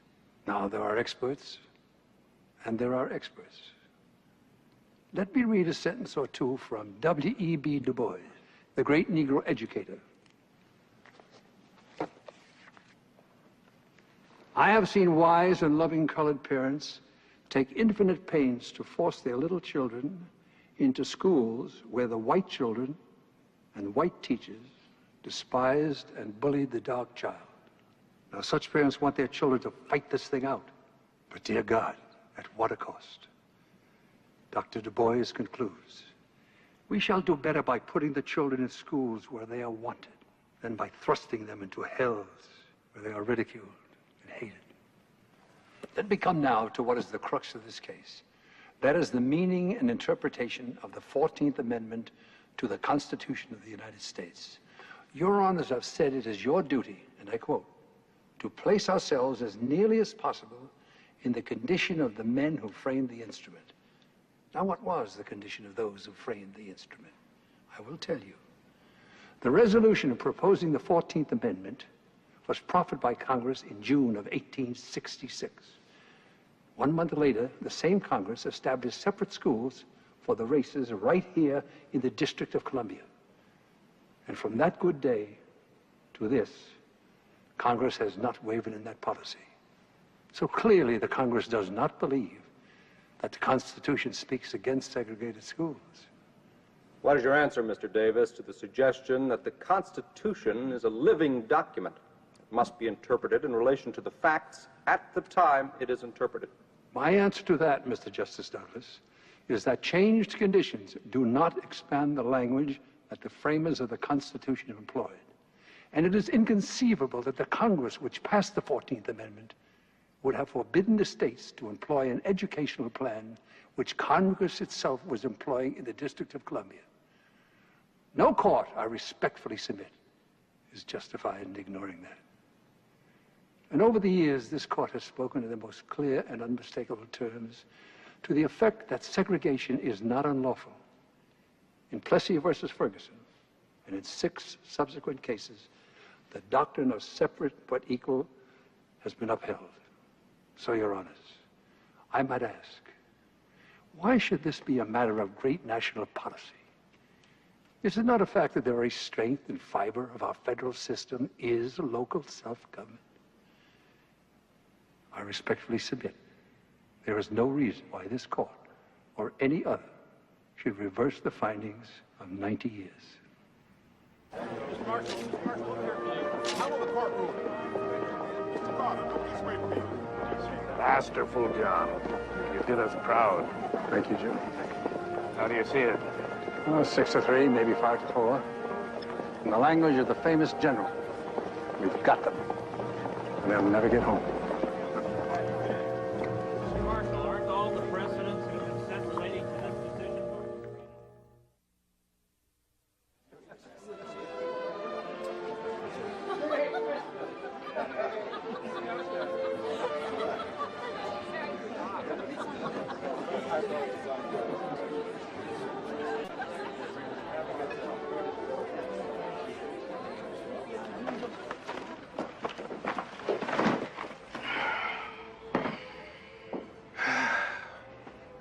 Well, Bob, I guess it's out of our hands.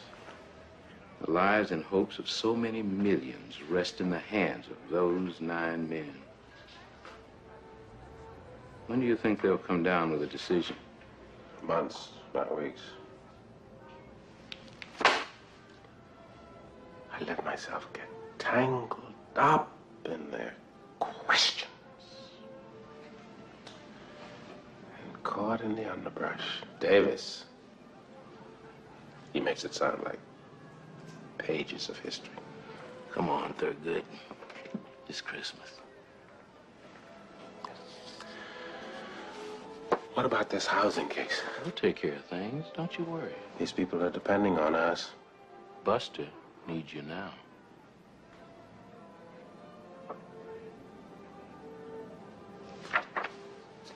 Yeah. All these years you've been tramping in and out of southern courthouses. Now is the time you can be with her.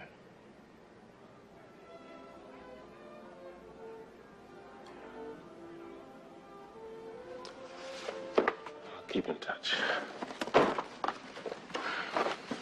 Very good. Is she gonna be okay?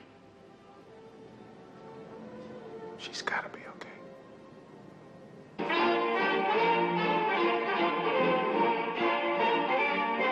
The nation's capital, ready for its day of days, the inauguration of a new president.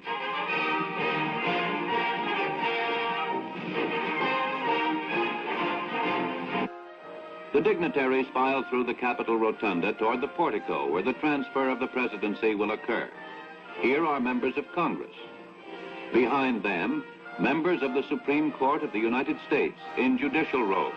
I, Dwight D. Eisenhower, do solemnly swear that I will faithfully execute the office of the President of the United States and will, to the best of my ability, preserve, protect, and defend the Constitution of the United States.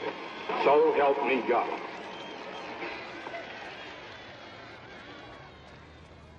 Seen Justice Frankfurter? Yes, sir. Been here at least an hour. Came in 7:30 sharp.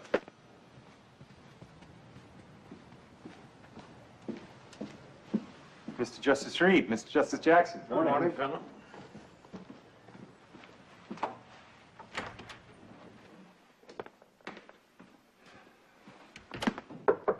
Morning, sir. Here are the notes on the 14th Amendment for the Clarendon matter. Yes, ma'am. Have the brethren assembled? I saw Justices Reed and Jackson going up the hall. May I ask how it's going? You may, but knowing as you do that the deliberations of the justices are privileged, you may not expect a reply. Stuck in the mud. No leadership. The chief?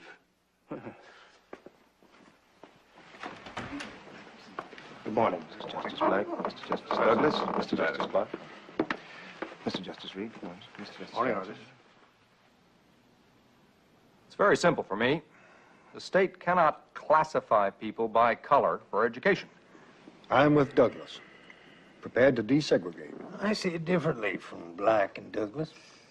You have to look at the achievements of the Negro people, the remarkable progress that's been made since the deprivations of slavery till today. I believe that in time, the states, as this progress continues, will themselves lower the barrier.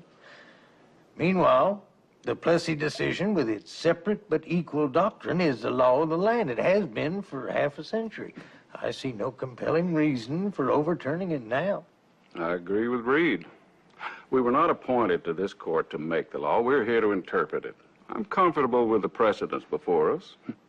Doesn't stare decisis mean that the court doesn't change its mind just because some new justice has come along?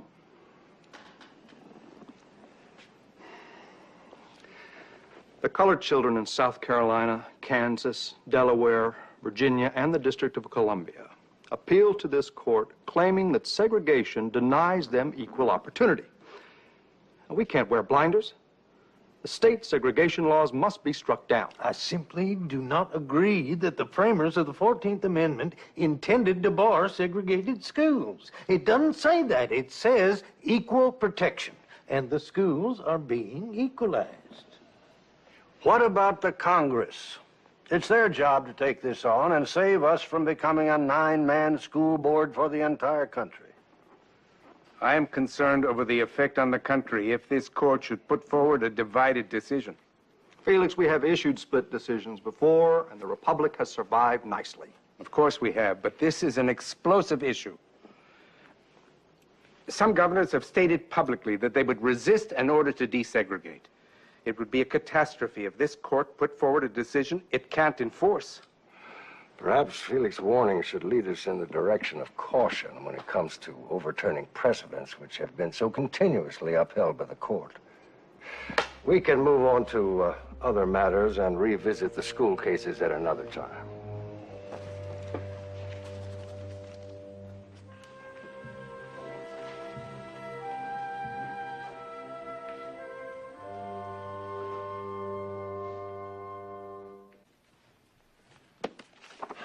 It just seems so clear-cut to me. Segregation is wrong, so the court votes to ban it. Bang. Yes, Mark, a moral question. And a legal question. And what else? Nothing else. Wrong. It's also a political question. The Supreme Court is above that. That's why justices have lifetime appointments. That doesn't keep justices, some justices, from being concerned about the political effect of what they do, including this justice. If we come down with a 5-4 decision to desegregate, or if we come down with a 6-3 decision to uphold separate but equal, there will be the majority opinion and 1, 2, or 3 dissenting opinions. Judges like to put their spoon in the pie. After 6 conferences, we are still split. A divided court will send a terribly confused signal to the country. It could have massive opposition, whichever way the decision goes. So, what happens? You need a Kochlöffel. What's a Kochlöffel? A cooking spoon that stirs things up. Now we should turn our attention to the school cases. I do believe it is time to cut the cards and deal. I know where I stand.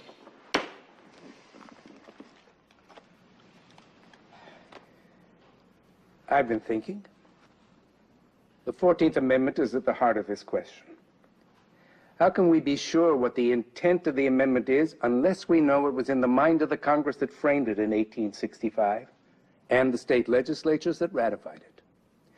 Did they intend for it to forbid segregated schools?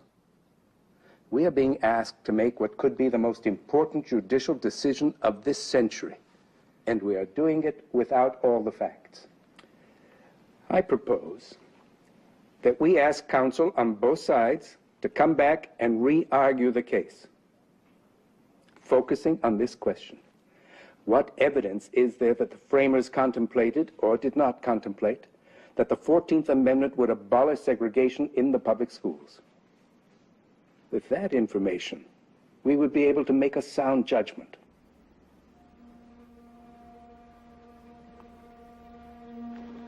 Excellent, excellent.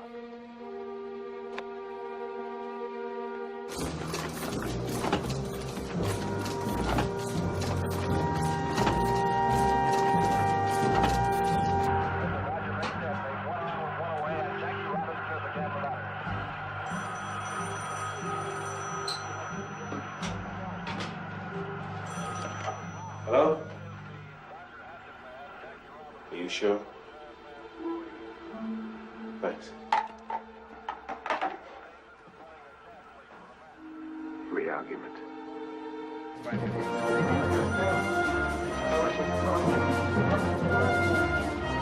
Hi, in, boys.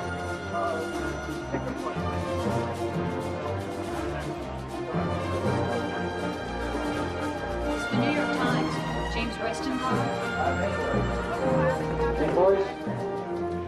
$16.23.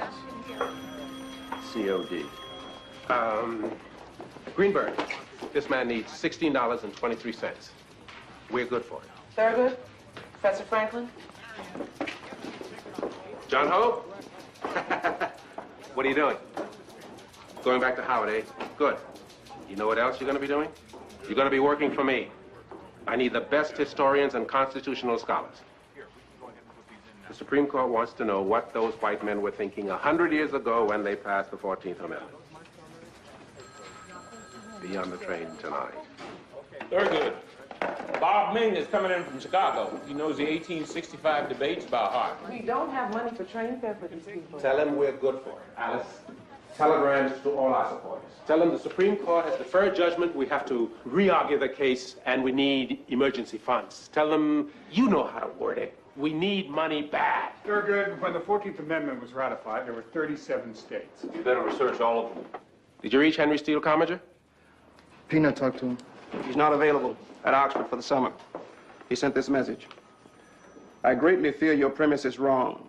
The framers of the amendment did not, as far as we know, intend that it should be used to end segregation in public schools.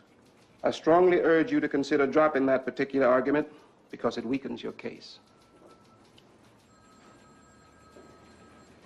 Bob, get to Horace Bond. He's the best scholar of political strategies of that time.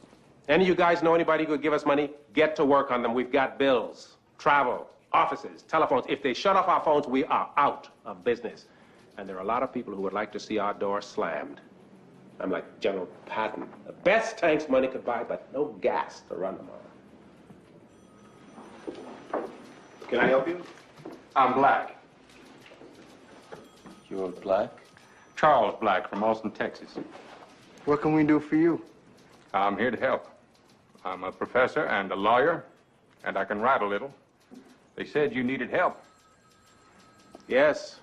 They called me about you. Find the professor some sit-down space. We could use all the help we can get.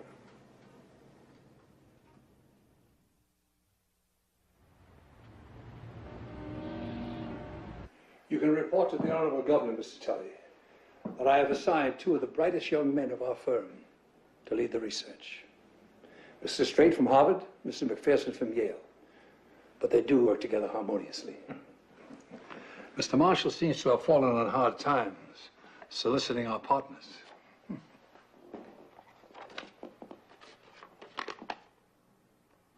Send tax-deductible gift to NAACP Legal Defense Fund, New York. Thurgood Marshall. Well, maybe we should turn Mr. Strait and Mr. McPherson here loose on their tax-deductible status. That's not our style. Their time will be better spent in the libraries. The Attorney General of South Carolina has asked his counterparts in 37 of the states that concern us to research their state archives at no expense to us. The research will show that the states were determined to retain the right to shape their schools to fit their particular region. Now, the Marshall people will be looking for something specific, something that shows that Congress intended for the 14th Amendment to prohibit separate schools.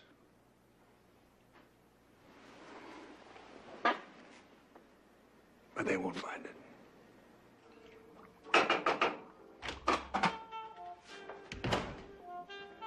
Buster? Yes, honey. Where have you been? Errands?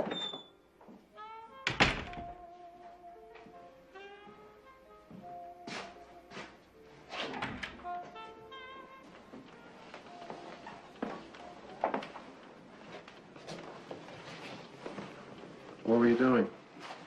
I had a whole bunch of errands. Where's your watch? I sold it. You can't do that. I did it. We've got contributors. I won't take the money. I'll mail it in. Buster.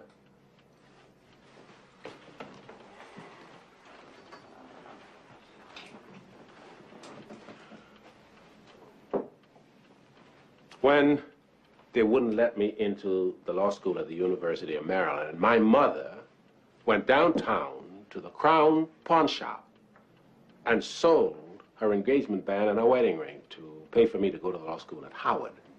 So? So? I don't want you selling your jewelry. And what if your mother hadn't sold those rings? Where would you be now? I just don't like it.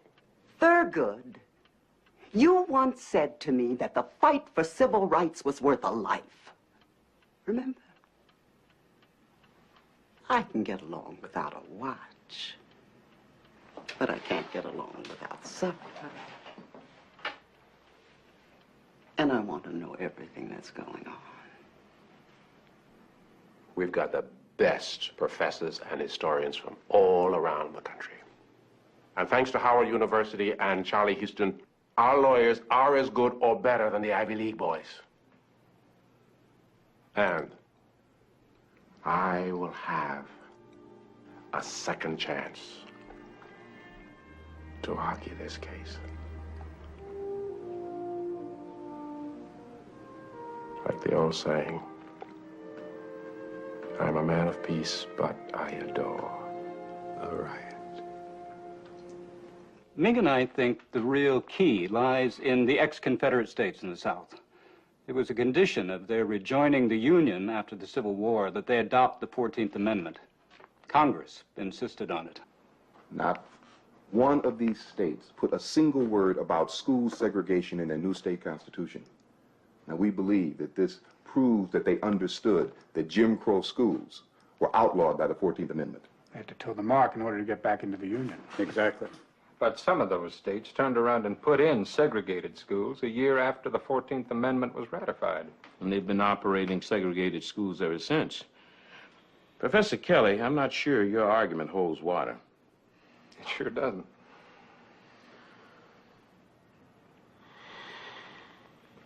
Back to the books, boys.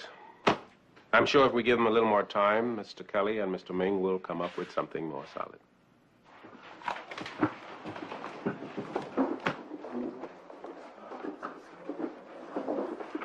Professor Black, is it necessary for you to be negative so much of the time?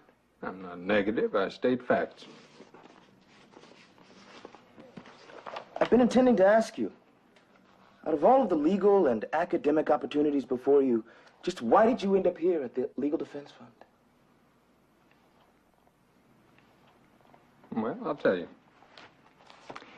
I come from deep, deep in Texas. So deep I can't even remember hearing the word Republican before I was 18 years old. But I had heard of this really terrible organization way up north called the NAACP. It was an awful place with a great big office all the way up there in New York, they said. And the worst thing of all about it was that right there in that office there was this room, a special secret room with no windows and no doors and walls about a foot thick. And the only way that you could get in was with a combination of this huge lock. And inside that room, they said there was nothing but hooks on the walls. Hundreds and hundreds of hooks. And do you know what was hanging on each and every one of those hooks? What? Well, they said that on each of those hooks was a key to the bedroom of a Southern white woman.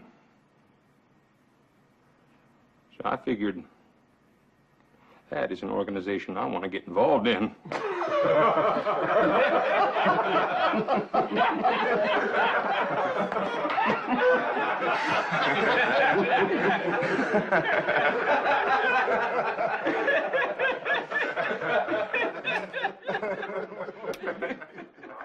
family spokesman said the cause of death was a massive heart attack suffered at approximately 3:15 this morning at his apartment in Washington. The Chief Justice was 63 years old. Turning to baseball, the Dodgers topped the Phillies 3-2 in 10 innings. The Giants shut out.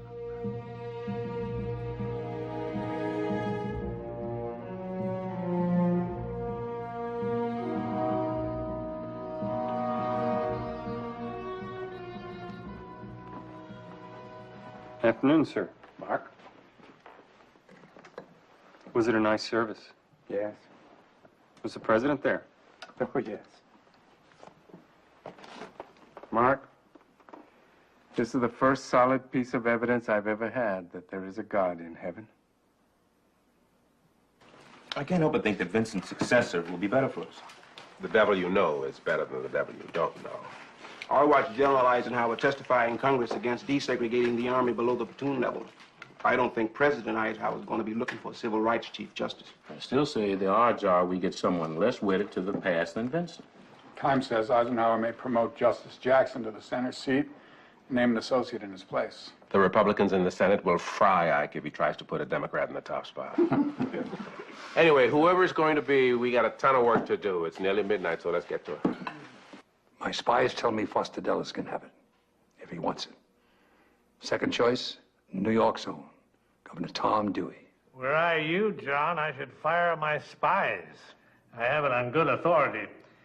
And by good authority, I mean 15 feet from the Oval Office, that Ike made a deal at the Republican convention. In return for delivering California, the first vacancy on the Supreme Court goes to California's governor.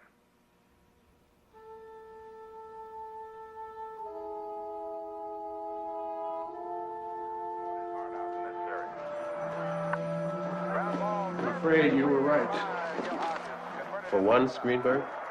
New Chief Justice is the same man who uprooted 80,000 Japanese Americans during the war, confiscated their property, and sent them to internment camps. What was it a great man once said? The devil you know. Right. Boys, we've got to do what we've got to do. We've got to find something in the history that says we are right. Get Kelly, Ming, and the others on 18-hour shifts. We are not going to be sitting around worrying about who's sitting on the bench. Get back to it. So far, nothing appears to pose a problem for our position. But, Mr. Davis, if I may ask, how does Governor Warren going on the court affect things? The Post describes him as the colorless manager of a team of all-stars. I would think very little, Mr. Straight. Separate but equal has been upheld by the court 7 times. And the fact there is a division within the court should work to our advantage. There will be a great reluctance to overturn such an historic precedent on a close vote. Those men do not wish to create chaos. Comes down to the fact that the man is a politician, not a jurist. He has never before sat on the bench, not even 5 minutes on a police court. No judicial philosophy.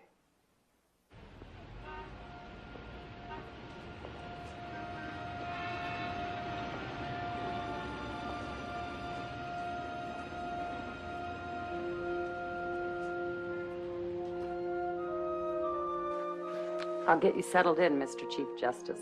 I'm going to need all the help I can get, I assure you. And your name? Patterson, sir. How do you do, Mr. Patterson? Sir. In California, I had 8,000 people working for me. This'll be different.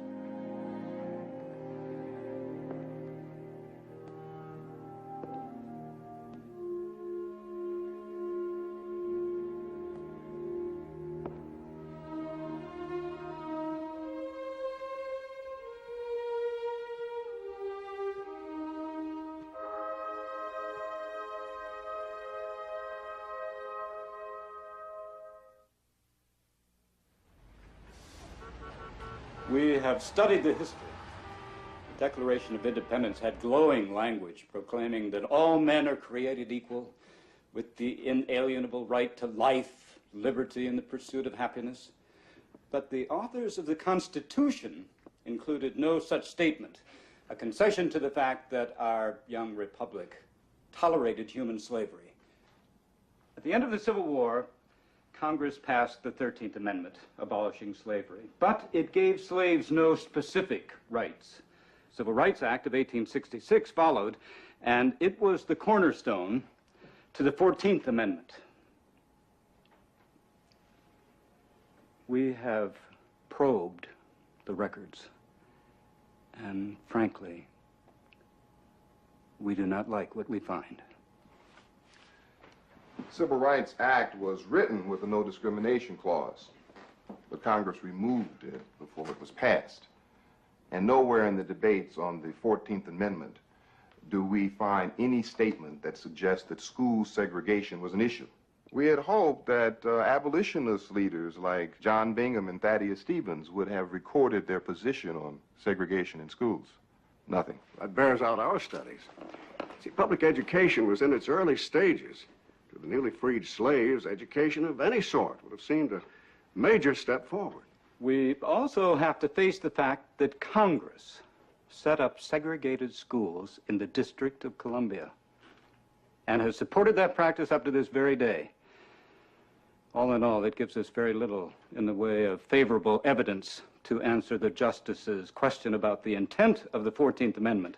Al, isn't there some way we could shape this history to make our case? I'm all for the cause, Bob. But I am an historian first. But there's got to be some way to nail it down. It's difficult to be precise about what people thought a century ago. So I think our strategy should be to bypass the court's question and argue this on broad humanitarian grounds. The fuel for the 14th Amendment was a spirit of idealism and a sense of justice.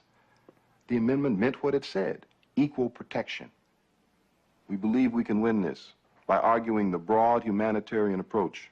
It is the moral position, and we are a moral nation.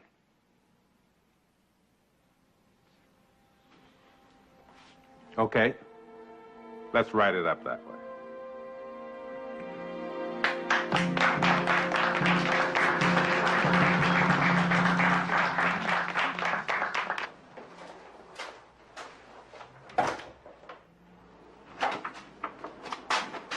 What gives?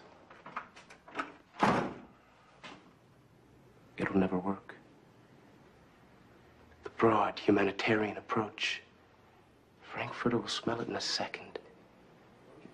He'll see it as evasive. It's too general, isn't it? It's a long shot. Where's Kelly? He's going back to Detroit, morning train. Call him at the hotel. Try and catch him.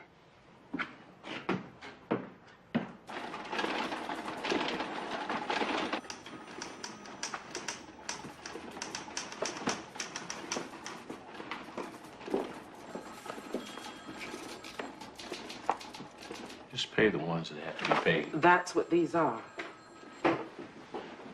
Can't we just hold on to them a week or so? They'll turn the lights off again. We should talk to Thurgood. This has got to be dealt with.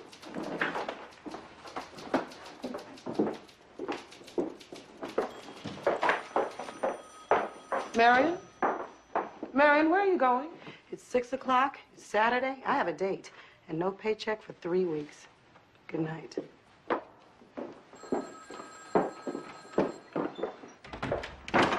Don't you know what you're doing in there?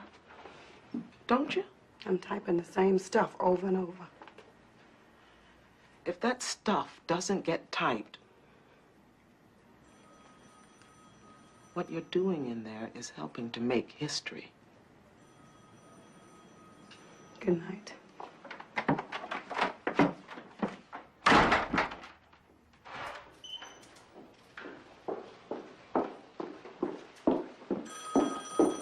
Thurgood, excuse me. I think the time has come for us to deal with this. Alice, would you run downstairs and grab us some sandwiches, please? The beginning of this needs to be tighter, clearer. What are you doing, Alice? Making history.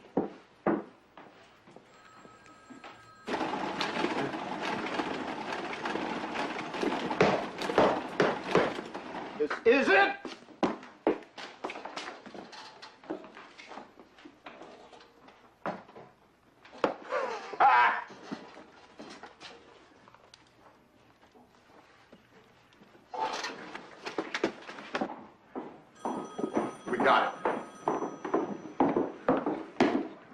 Thaddeus Stevens. Read it. Thaddeus Stevens, in the debate on the floor of Congress when the amendment was first presented, where any state makes distinctions between different classes of individuals, Congress shall have the power to correct such discriminations and inequality. No distinction would be tolerated in this purified republic, but what rose from merit and conduct.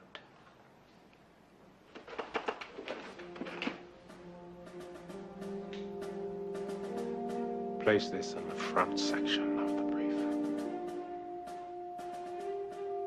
And send someone out for ice and bourbon. Mr. Kelly needs a drink!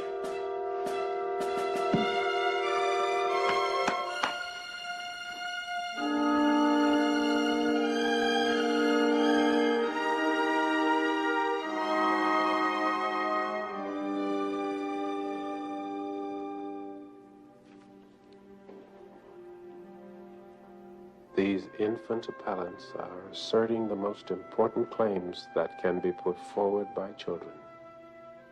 The claim to their full measure of the chance to learn and grow, and the inseparably connected but even more important claim to be treated as entire citizens of the society into which they have been born.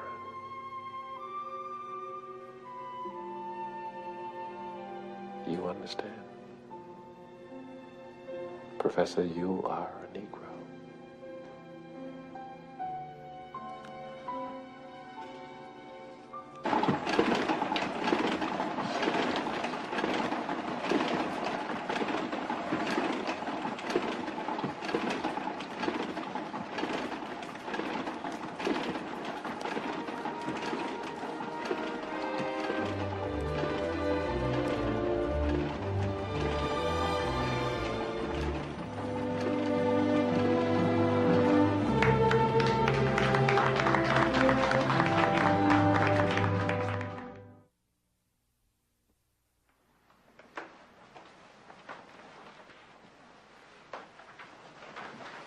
Honey, this is too tough a trip for you. I'll be back in a couple of days. You'll be better off here. I will be in that courtroom on Tuesday morning. New hat? It's pretty. It is the hat I wore last year at the first Supreme Court argument. I hope it's a luckier hat this year. In Clarendon School District Number 1 in South Carolina, there are 2,799 registered Negro children of school age. There are 295 white children. The state has now provided those 2,800 Negro children with schools that are, as Mr. Marshall has so positively admitted, equal in every respect. In fact, because of their being newer, they may even be better than the schools of the 295 white children. Now, who's going to disturb that situation? If these children were to be reassorted on a mathematical basis, you would have 27 Negro children and 3 white children in each schoolroom. Would that make the children any happier? Would they learn more quickly? Your honors cannot sit as a glorified Board of Education for the state of South Carolina or any other state. Nor, I respectfully submit, can this court sit in the chairs of the legislature of South Carolina and mold its educational system. The state establishes the schools. It pays the funds. And it has the sole power to educate its citizens. The state of South Carolina does not come here in sackcloth and ashes. Its laws do not offend the Constitution of the United States. It is convinced that the happiness, the progress, and the welfare of these children is best promoted in segregated schools. And it would be 1,000 pities that by this controversy, it might be ordered to abandon what it has created. I am reminded of Aesop's fable of the dog and the meat. The dog, with a fine piece of meat in his mouth, crossed a bridge. He saw the shadow in the stream and he plunged for it. And he lost both the shadow and the substance. Now here is equal education, not prophesied, but present. Shall it be thrown away on some fancied question of racial prestige? It is not my part to offer advice to the appellants, and certainly not to the learned counsel. No doubt they think what they propose is best, but I entreat them to remember the age-old motto that the best is often the enemy of the good.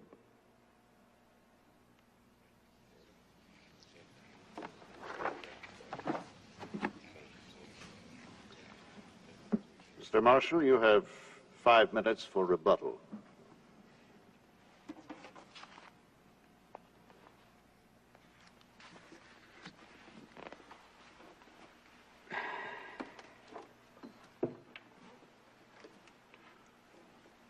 May it please the court. The 14th Amendment was put into our Constitution after one of the worst wars ever fought. The duty of enforcing the 14th Amendment is placed upon this court to make sure that the states, in administering their functions, disregard little pet feelings about race. The Negroes who are forced to submit to segregation are all American citizens who, by accident of birth, are a different color. And the color makes no difference one way or another insofar as this court is concerned. Harry Briggs Jr. is guaranteed by the state some 12 years of education. There is no way you can repay lost school years. But they say, leave it to the states until they work it out. I got the feeling, on hearing the discussion earlier, that when you put a white child in a school with a whole lot of colored children, the child would fall apart. Everyone knows that is not true.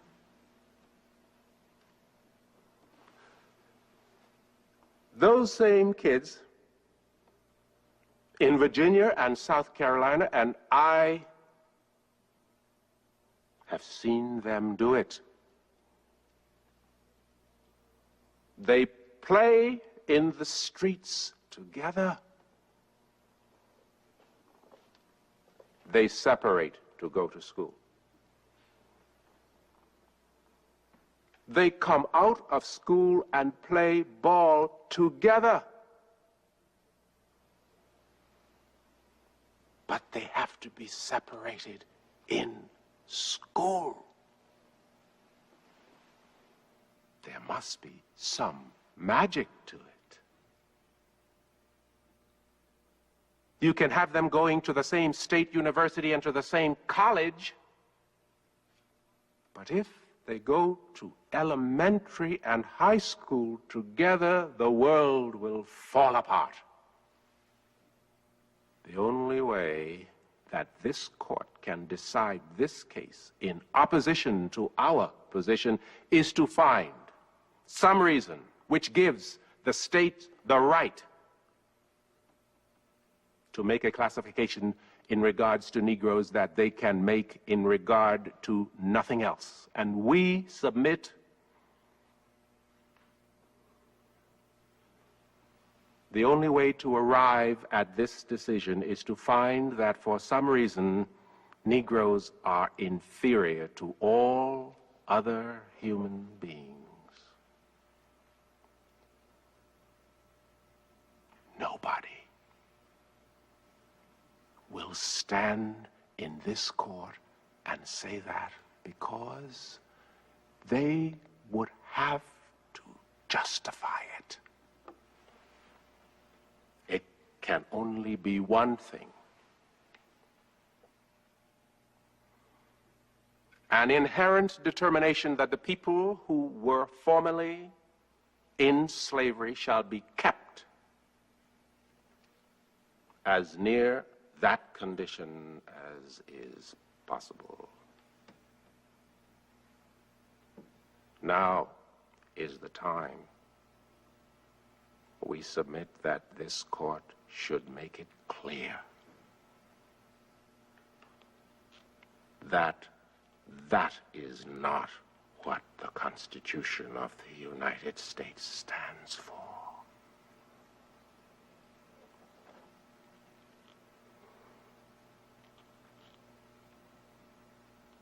Thank you, sir. Thank you, Mr. Marshall.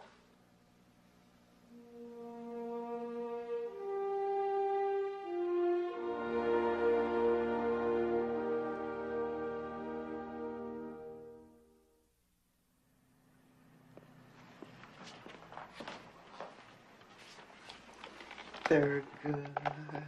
Crab soup. Oh, I know it's crab soup.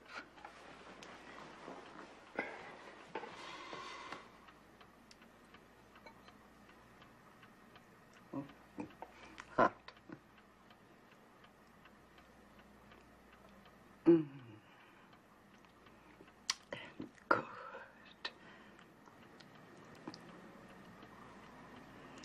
Very good, very good.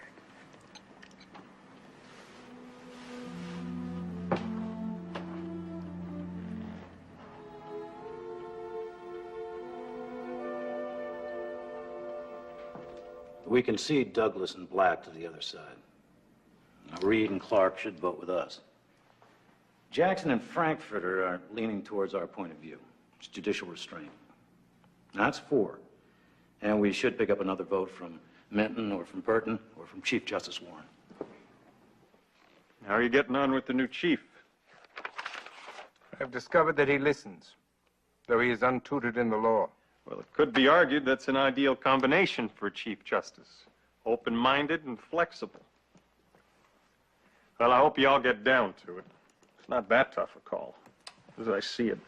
For those who do not have to decide, it is easy. The humanitarian thing to do is to strike down segregation. But nothing presented to us, neither history nor legal precedent, offers any help. I think Jackson wants to toss it to Congress. The authority for enforcing the 14th Amendment... Sir, if I may, the Negroes are the group for whom the 14th Amendment was written. It's for their protection, and since 1868, everybody else has come to this court invoking the protection of the 14th Amendment. Corporations and Chinese and aliens and everybody else come in and claim they've been denied equal protection of the laws. They come to the Supreme Court of the United States, and you listen to them. And if you find that their rights have been violated, then you take care of them. But when the one group for whose protection the 14th Amendment was written, the Negroes, come in and ask you for relief, Jackson wants you to say yes. Your constitutional rights have been violated, but don't come to us. You go across the street, you ask Congress to give you relief. We're not going to give you a damn thing.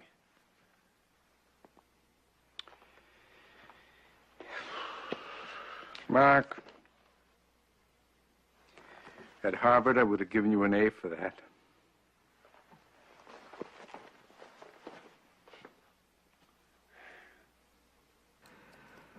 Tempus fugit. I'm exactly where I was 1 year ago. I'm prepared to vote to desegregate. And if my vote should be in the minority, I shall write as strong a dissent as I know how.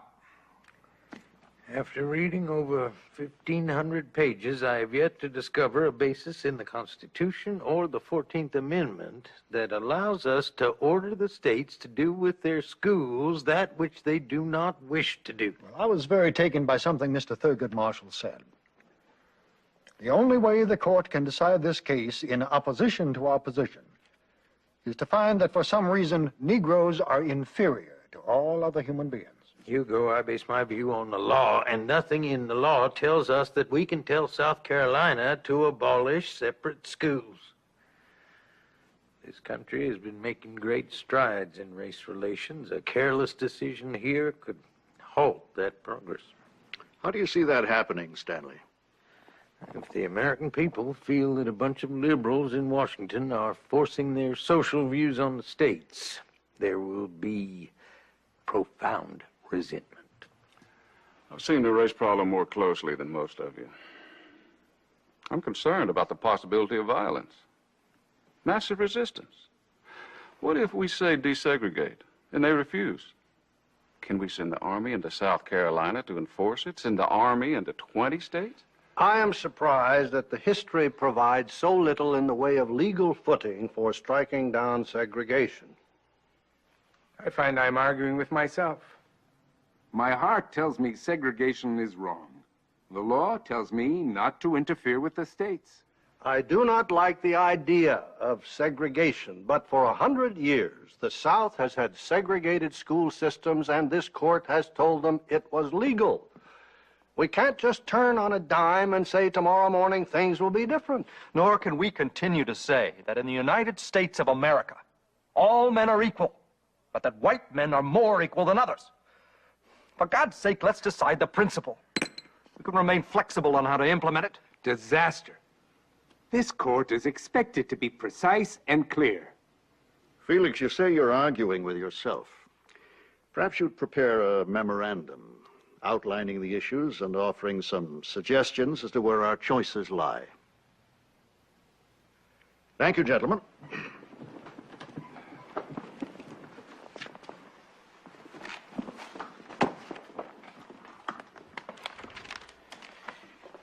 Our great civil libertarian is going to get us in the soup.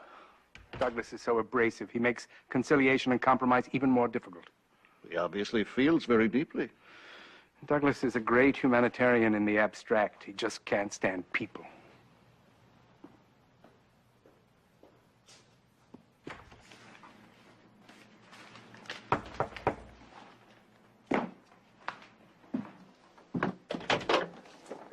Almost ready. Sir, these will be better than your city shoes. Well, Thank you, Mr. Patterson. You know the roads, Mr. Patterson? Oh, yes, sir. I've been out this way many times before. War between the states is one of my hobbies. Manassas, Bull Run, just a short drive from the city. You ever been to Gettysburg before, sir? No, no. For me, one of the pleasures of living in the East will be to see some of these things. Little Round Top. Meade had the high ground. He had the artillery, too. That was the whole story. In the winter of 1944 in Italy, we were pinned down in the Serchio Valley for 2 weeks. Jerry's had the hilltop. They were pouring their 88s down in on us. Blooded us real bad. Taught me a whole lot about the value of high ground.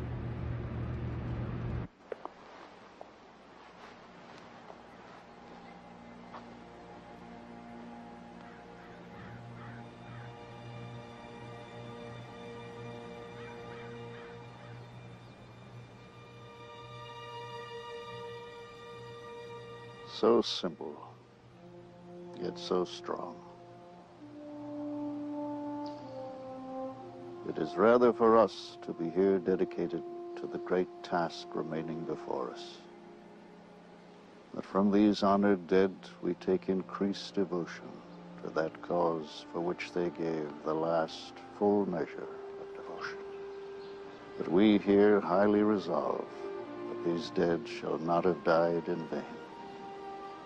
That this nation under God shall have a new birth of freedom, and that government of the people, by the people, for the people, shall not perish from the earth. On to Manassas, sir?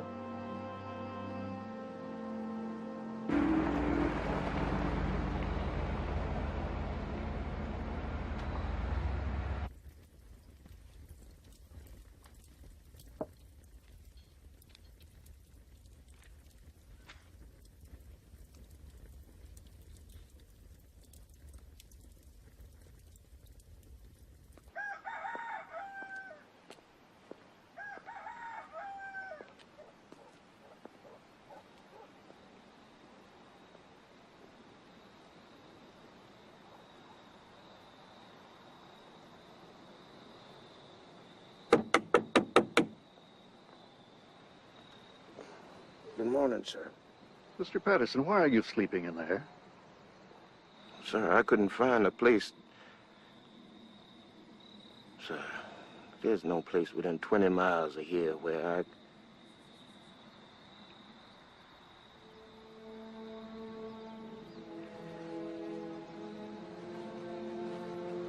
Let's get back to Washington.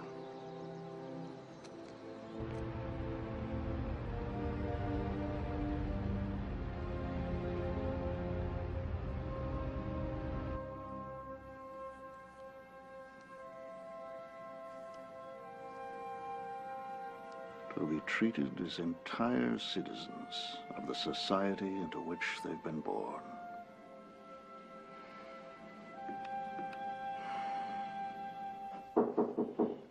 Come in, Mark. It's Earl Warren. Oh. Felix?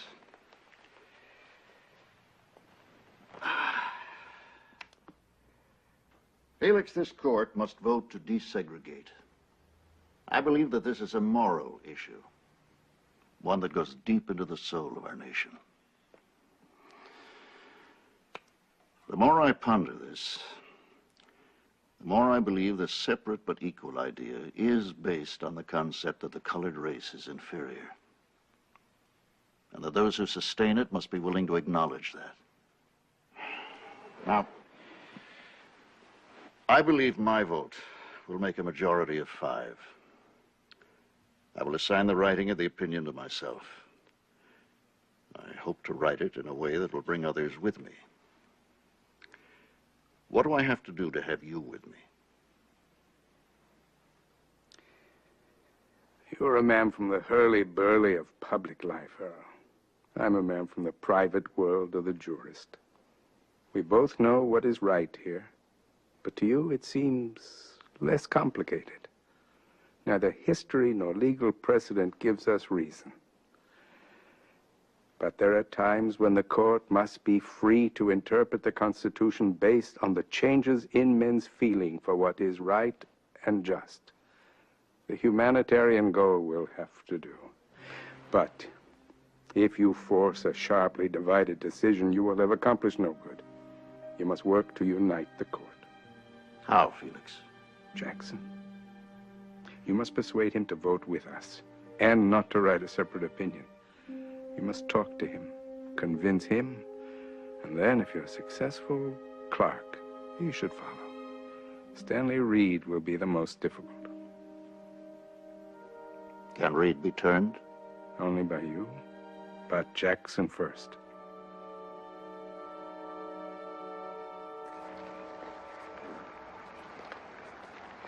If you write an opinion, I will study it with an open mind. That's all I ask. But an open mind cannot change my belief that this matter rightfully belongs to the Congress. Earl, you are looking for a congenial political solution to the problem. I'm looking for a way to do what I think we both believe is the right thing to do. The only possible way, in my view, to write a decision to end segregation with intellectual honesty is to argue that the majestic generalities of the Constitution have a content and a significance that vary from age to age. Yes? I don't like it, but you can try it.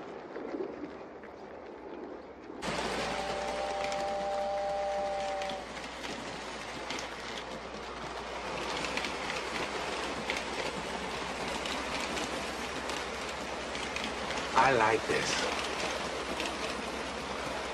I've got control of the courts. All I can do is wait.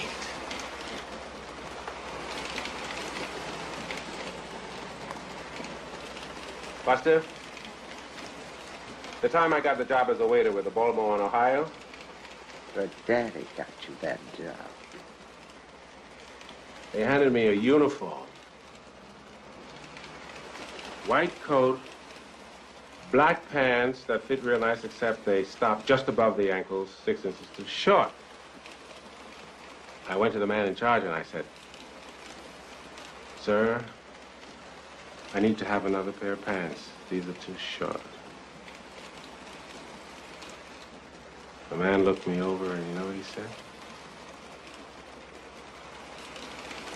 He said, "Don't you know it's easier for me to get a shorter Negro than it is to get another uniform?"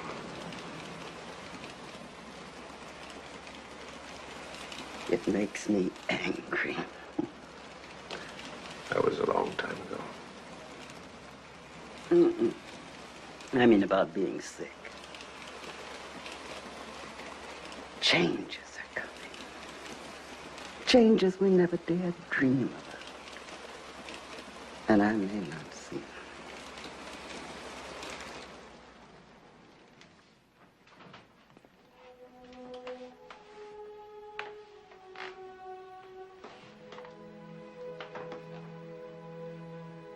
I want to see the things we've worked for. All the changes that will come. You'll see changes. You will see a different world. And you know something? You'll know we made a difference.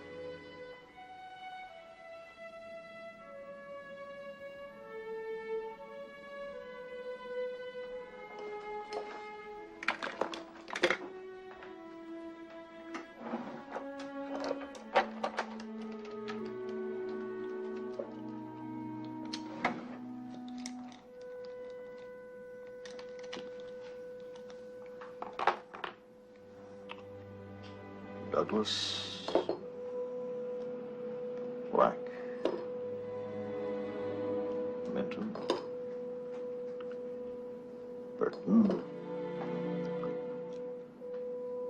Warren,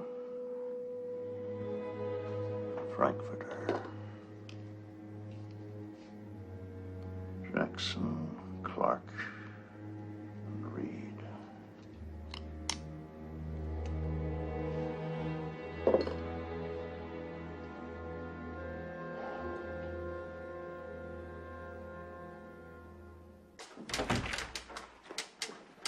Miss McHugh, Mr. Patterson, work to do.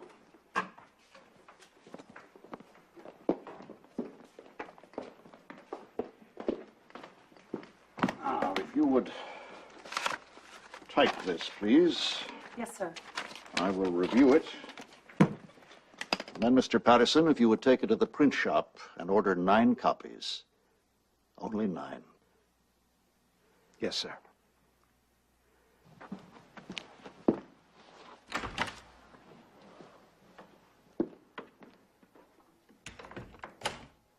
May I guess why you're here?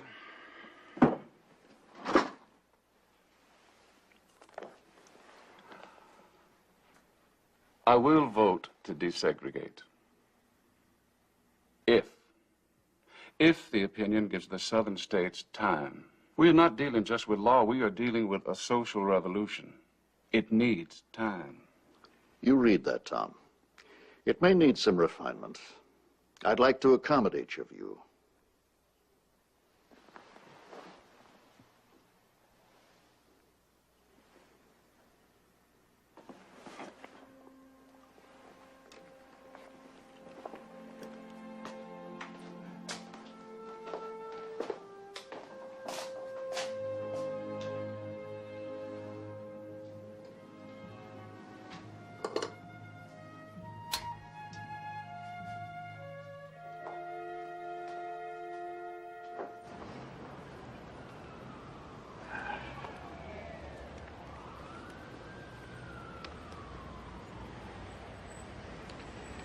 Stanley, I've written this opinion in a way which I hope will unite the court. There is a word that's been on my mind of late. Cryptocracy. K-R-Y-T-O-C-R-A-C-Y. I checked it last night in the Oxford Dictionary. It says government by judges. I do not want to see this court travel outside its authority. It isn't a question of what I would like to say, but what the Constitution will permit me to say. And Earl, understand this. I do not believe that Negroes are an inferior race. Sir, it's Mr. Justice Jackson. Yes? Sir, they just took him to Walter Reed. A heart attack, sir.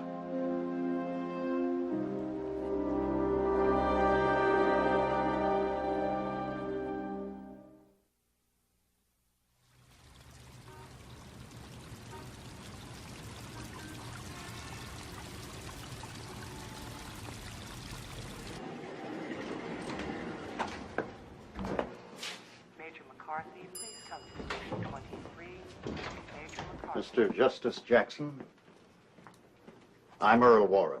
Sir, he's resting. Mr. Prettyman is handling his calls. Oh, hello, Barrett. Hello, Mr. Chief Justice. They say he'll make it. I talked to him this morning. I think he'll be okay. Good. Barrett,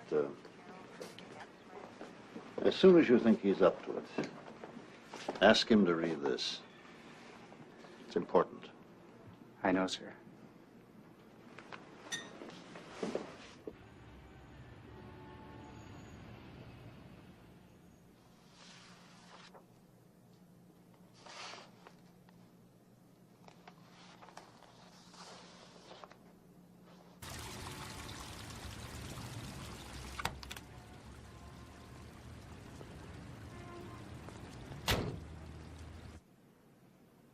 A little bout with one's mortality as a way of focusing the mind.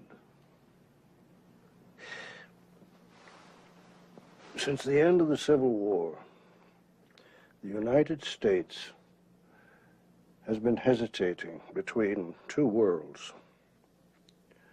One dead, the other powerless to be born. What you have written is quite remarkable.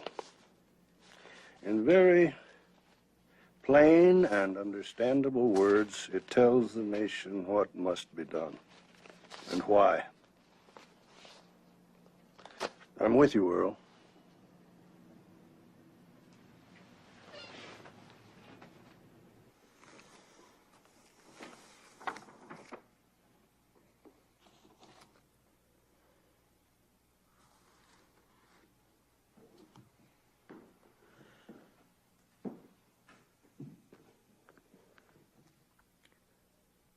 You're all by yourself now, Stanley.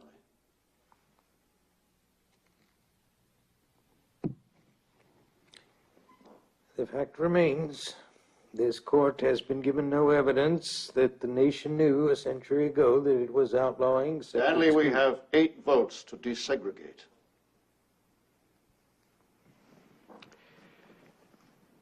Each of us is concerned about history. Each of us is reluctant to overrule precedents. But we are convinced that the law in this day and age cannot set Negro school children apart. Not in the United States of America. This country has been making consistent progress in race relations. This decision could impede that progress, halt the march. A piece of paper cannot eradicate the fears and prides and prejudices of the people. Earl, if this court tries to force the southern states to change overnight, there will be resistance, litigation, disobedience, and years of conflict. Believe. Stanley, I'm a politician. I've worked with the people for over 30 years now. I've seen them in police stations, hospitals, unemployment lines. I'm convinced that the people will accept a ruling that fortifies their inner conscience. Let the backbone come from the court, and it'll strengthen the moral backbone of the people who live in conflict. Stanley, a fully united court will send a signal to this nation. I pray that you'll see your way clear to join the majority.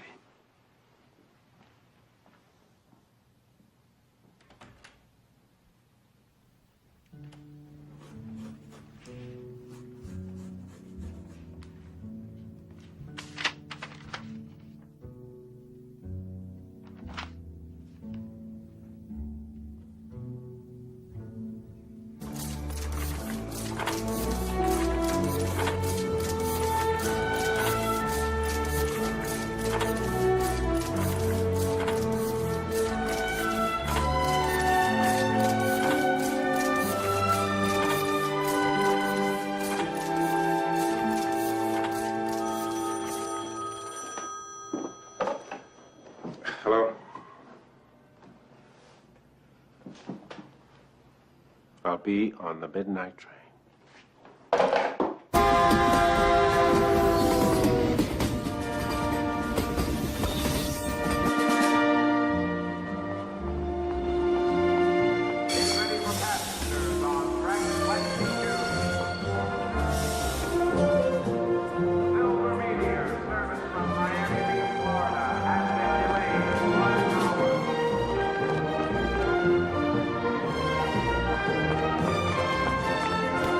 Find another cab, boy.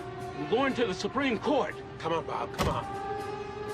I think you'll want to be in court this morning, boys.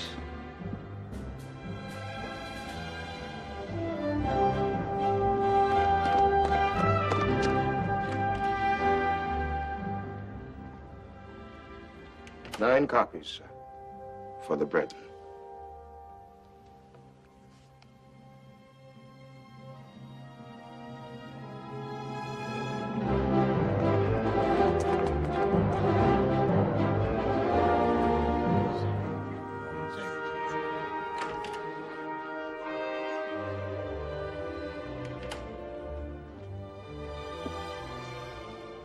welcome back.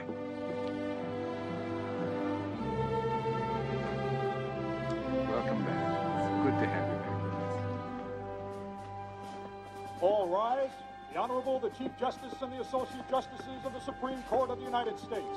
Oyez, oyez, oyez. All persons having business before the Honorable, the Supreme Court of the United States are invited to draw near and give their attention, for the court is now sitting. These cases come to us from the states of Kansas, South Carolina, Virginia, and Delaware. They are premised on different facts and different local conditions, but a common legal question justifies their consideration together.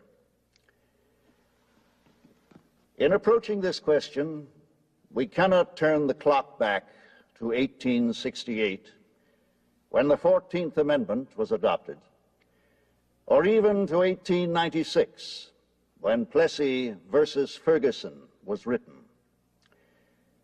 We must consider public education in the light of its present place in American life. Only in this way can it be determined if segregation in public schools deprives these young plaintiffs of the equal protection of the laws. In these days, it is doubtful that any child may reasonably be expected to succeed in life if he is denied the opportunity of an education. Such an opportunity, where the state has undertaken to provide it, is a right which must be made available to all on equal terms. We come then to the question presented. Does segregation of children in public schools solely on the basis of race, even though the physical facilities may be equal, deprive the children of the minority group of equal education opportunities? We believe unanimously that it does. We conclude that in the field of public education, the doctrine of separate but equal has no place. Separate educational facilities are inherently unequal. Therefore, we hold that the plaintiffs and others similarly situated, for whom the actions have been brought, are, by reason of the segregation complained of, deprived of the equal protection of the laws guaranteed by the 14th Amendment. It is so ordered.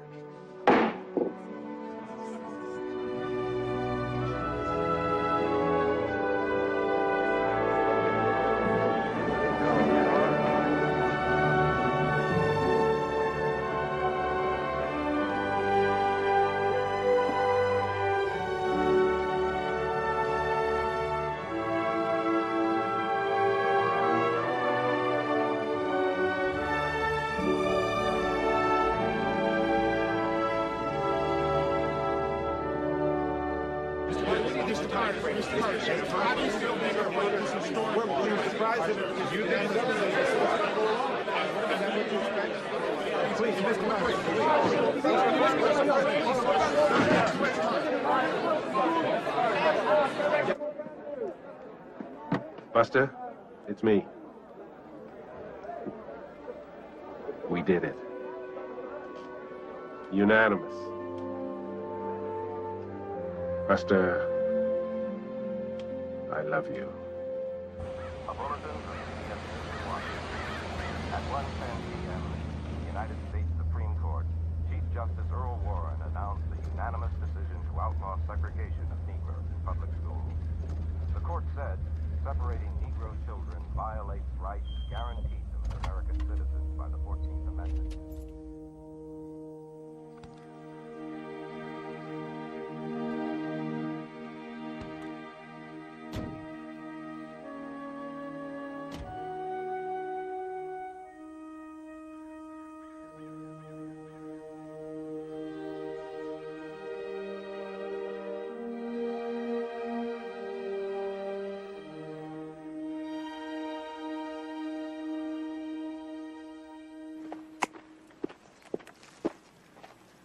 Father.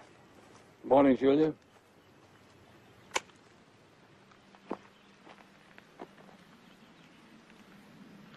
The decision for the plaintiffs. It was unanimous. In the words of the general, we have met the enemy, and we are theirs. I'm sorry, Father. Someday I'm going to learn to accept good advice when it's offered.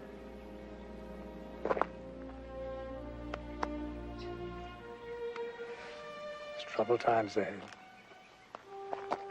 But looking at it philosophically, unanimous decision is the best thing for the country.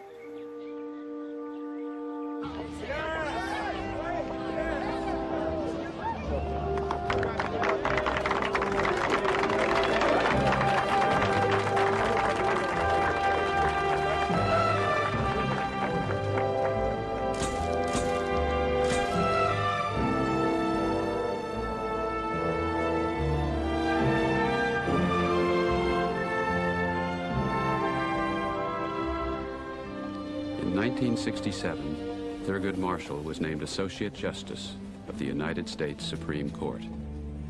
Vivian Buster Marshall died of cancer the year following the Supreme Court decision. Harry Briggs, Jr. never attended a desegregated school and never had an opportunity to go to college. This film is dedicated to the lawyers of the NAACP Legal Defense Fund who devoted their lives to the struggle for equal opportunity in America.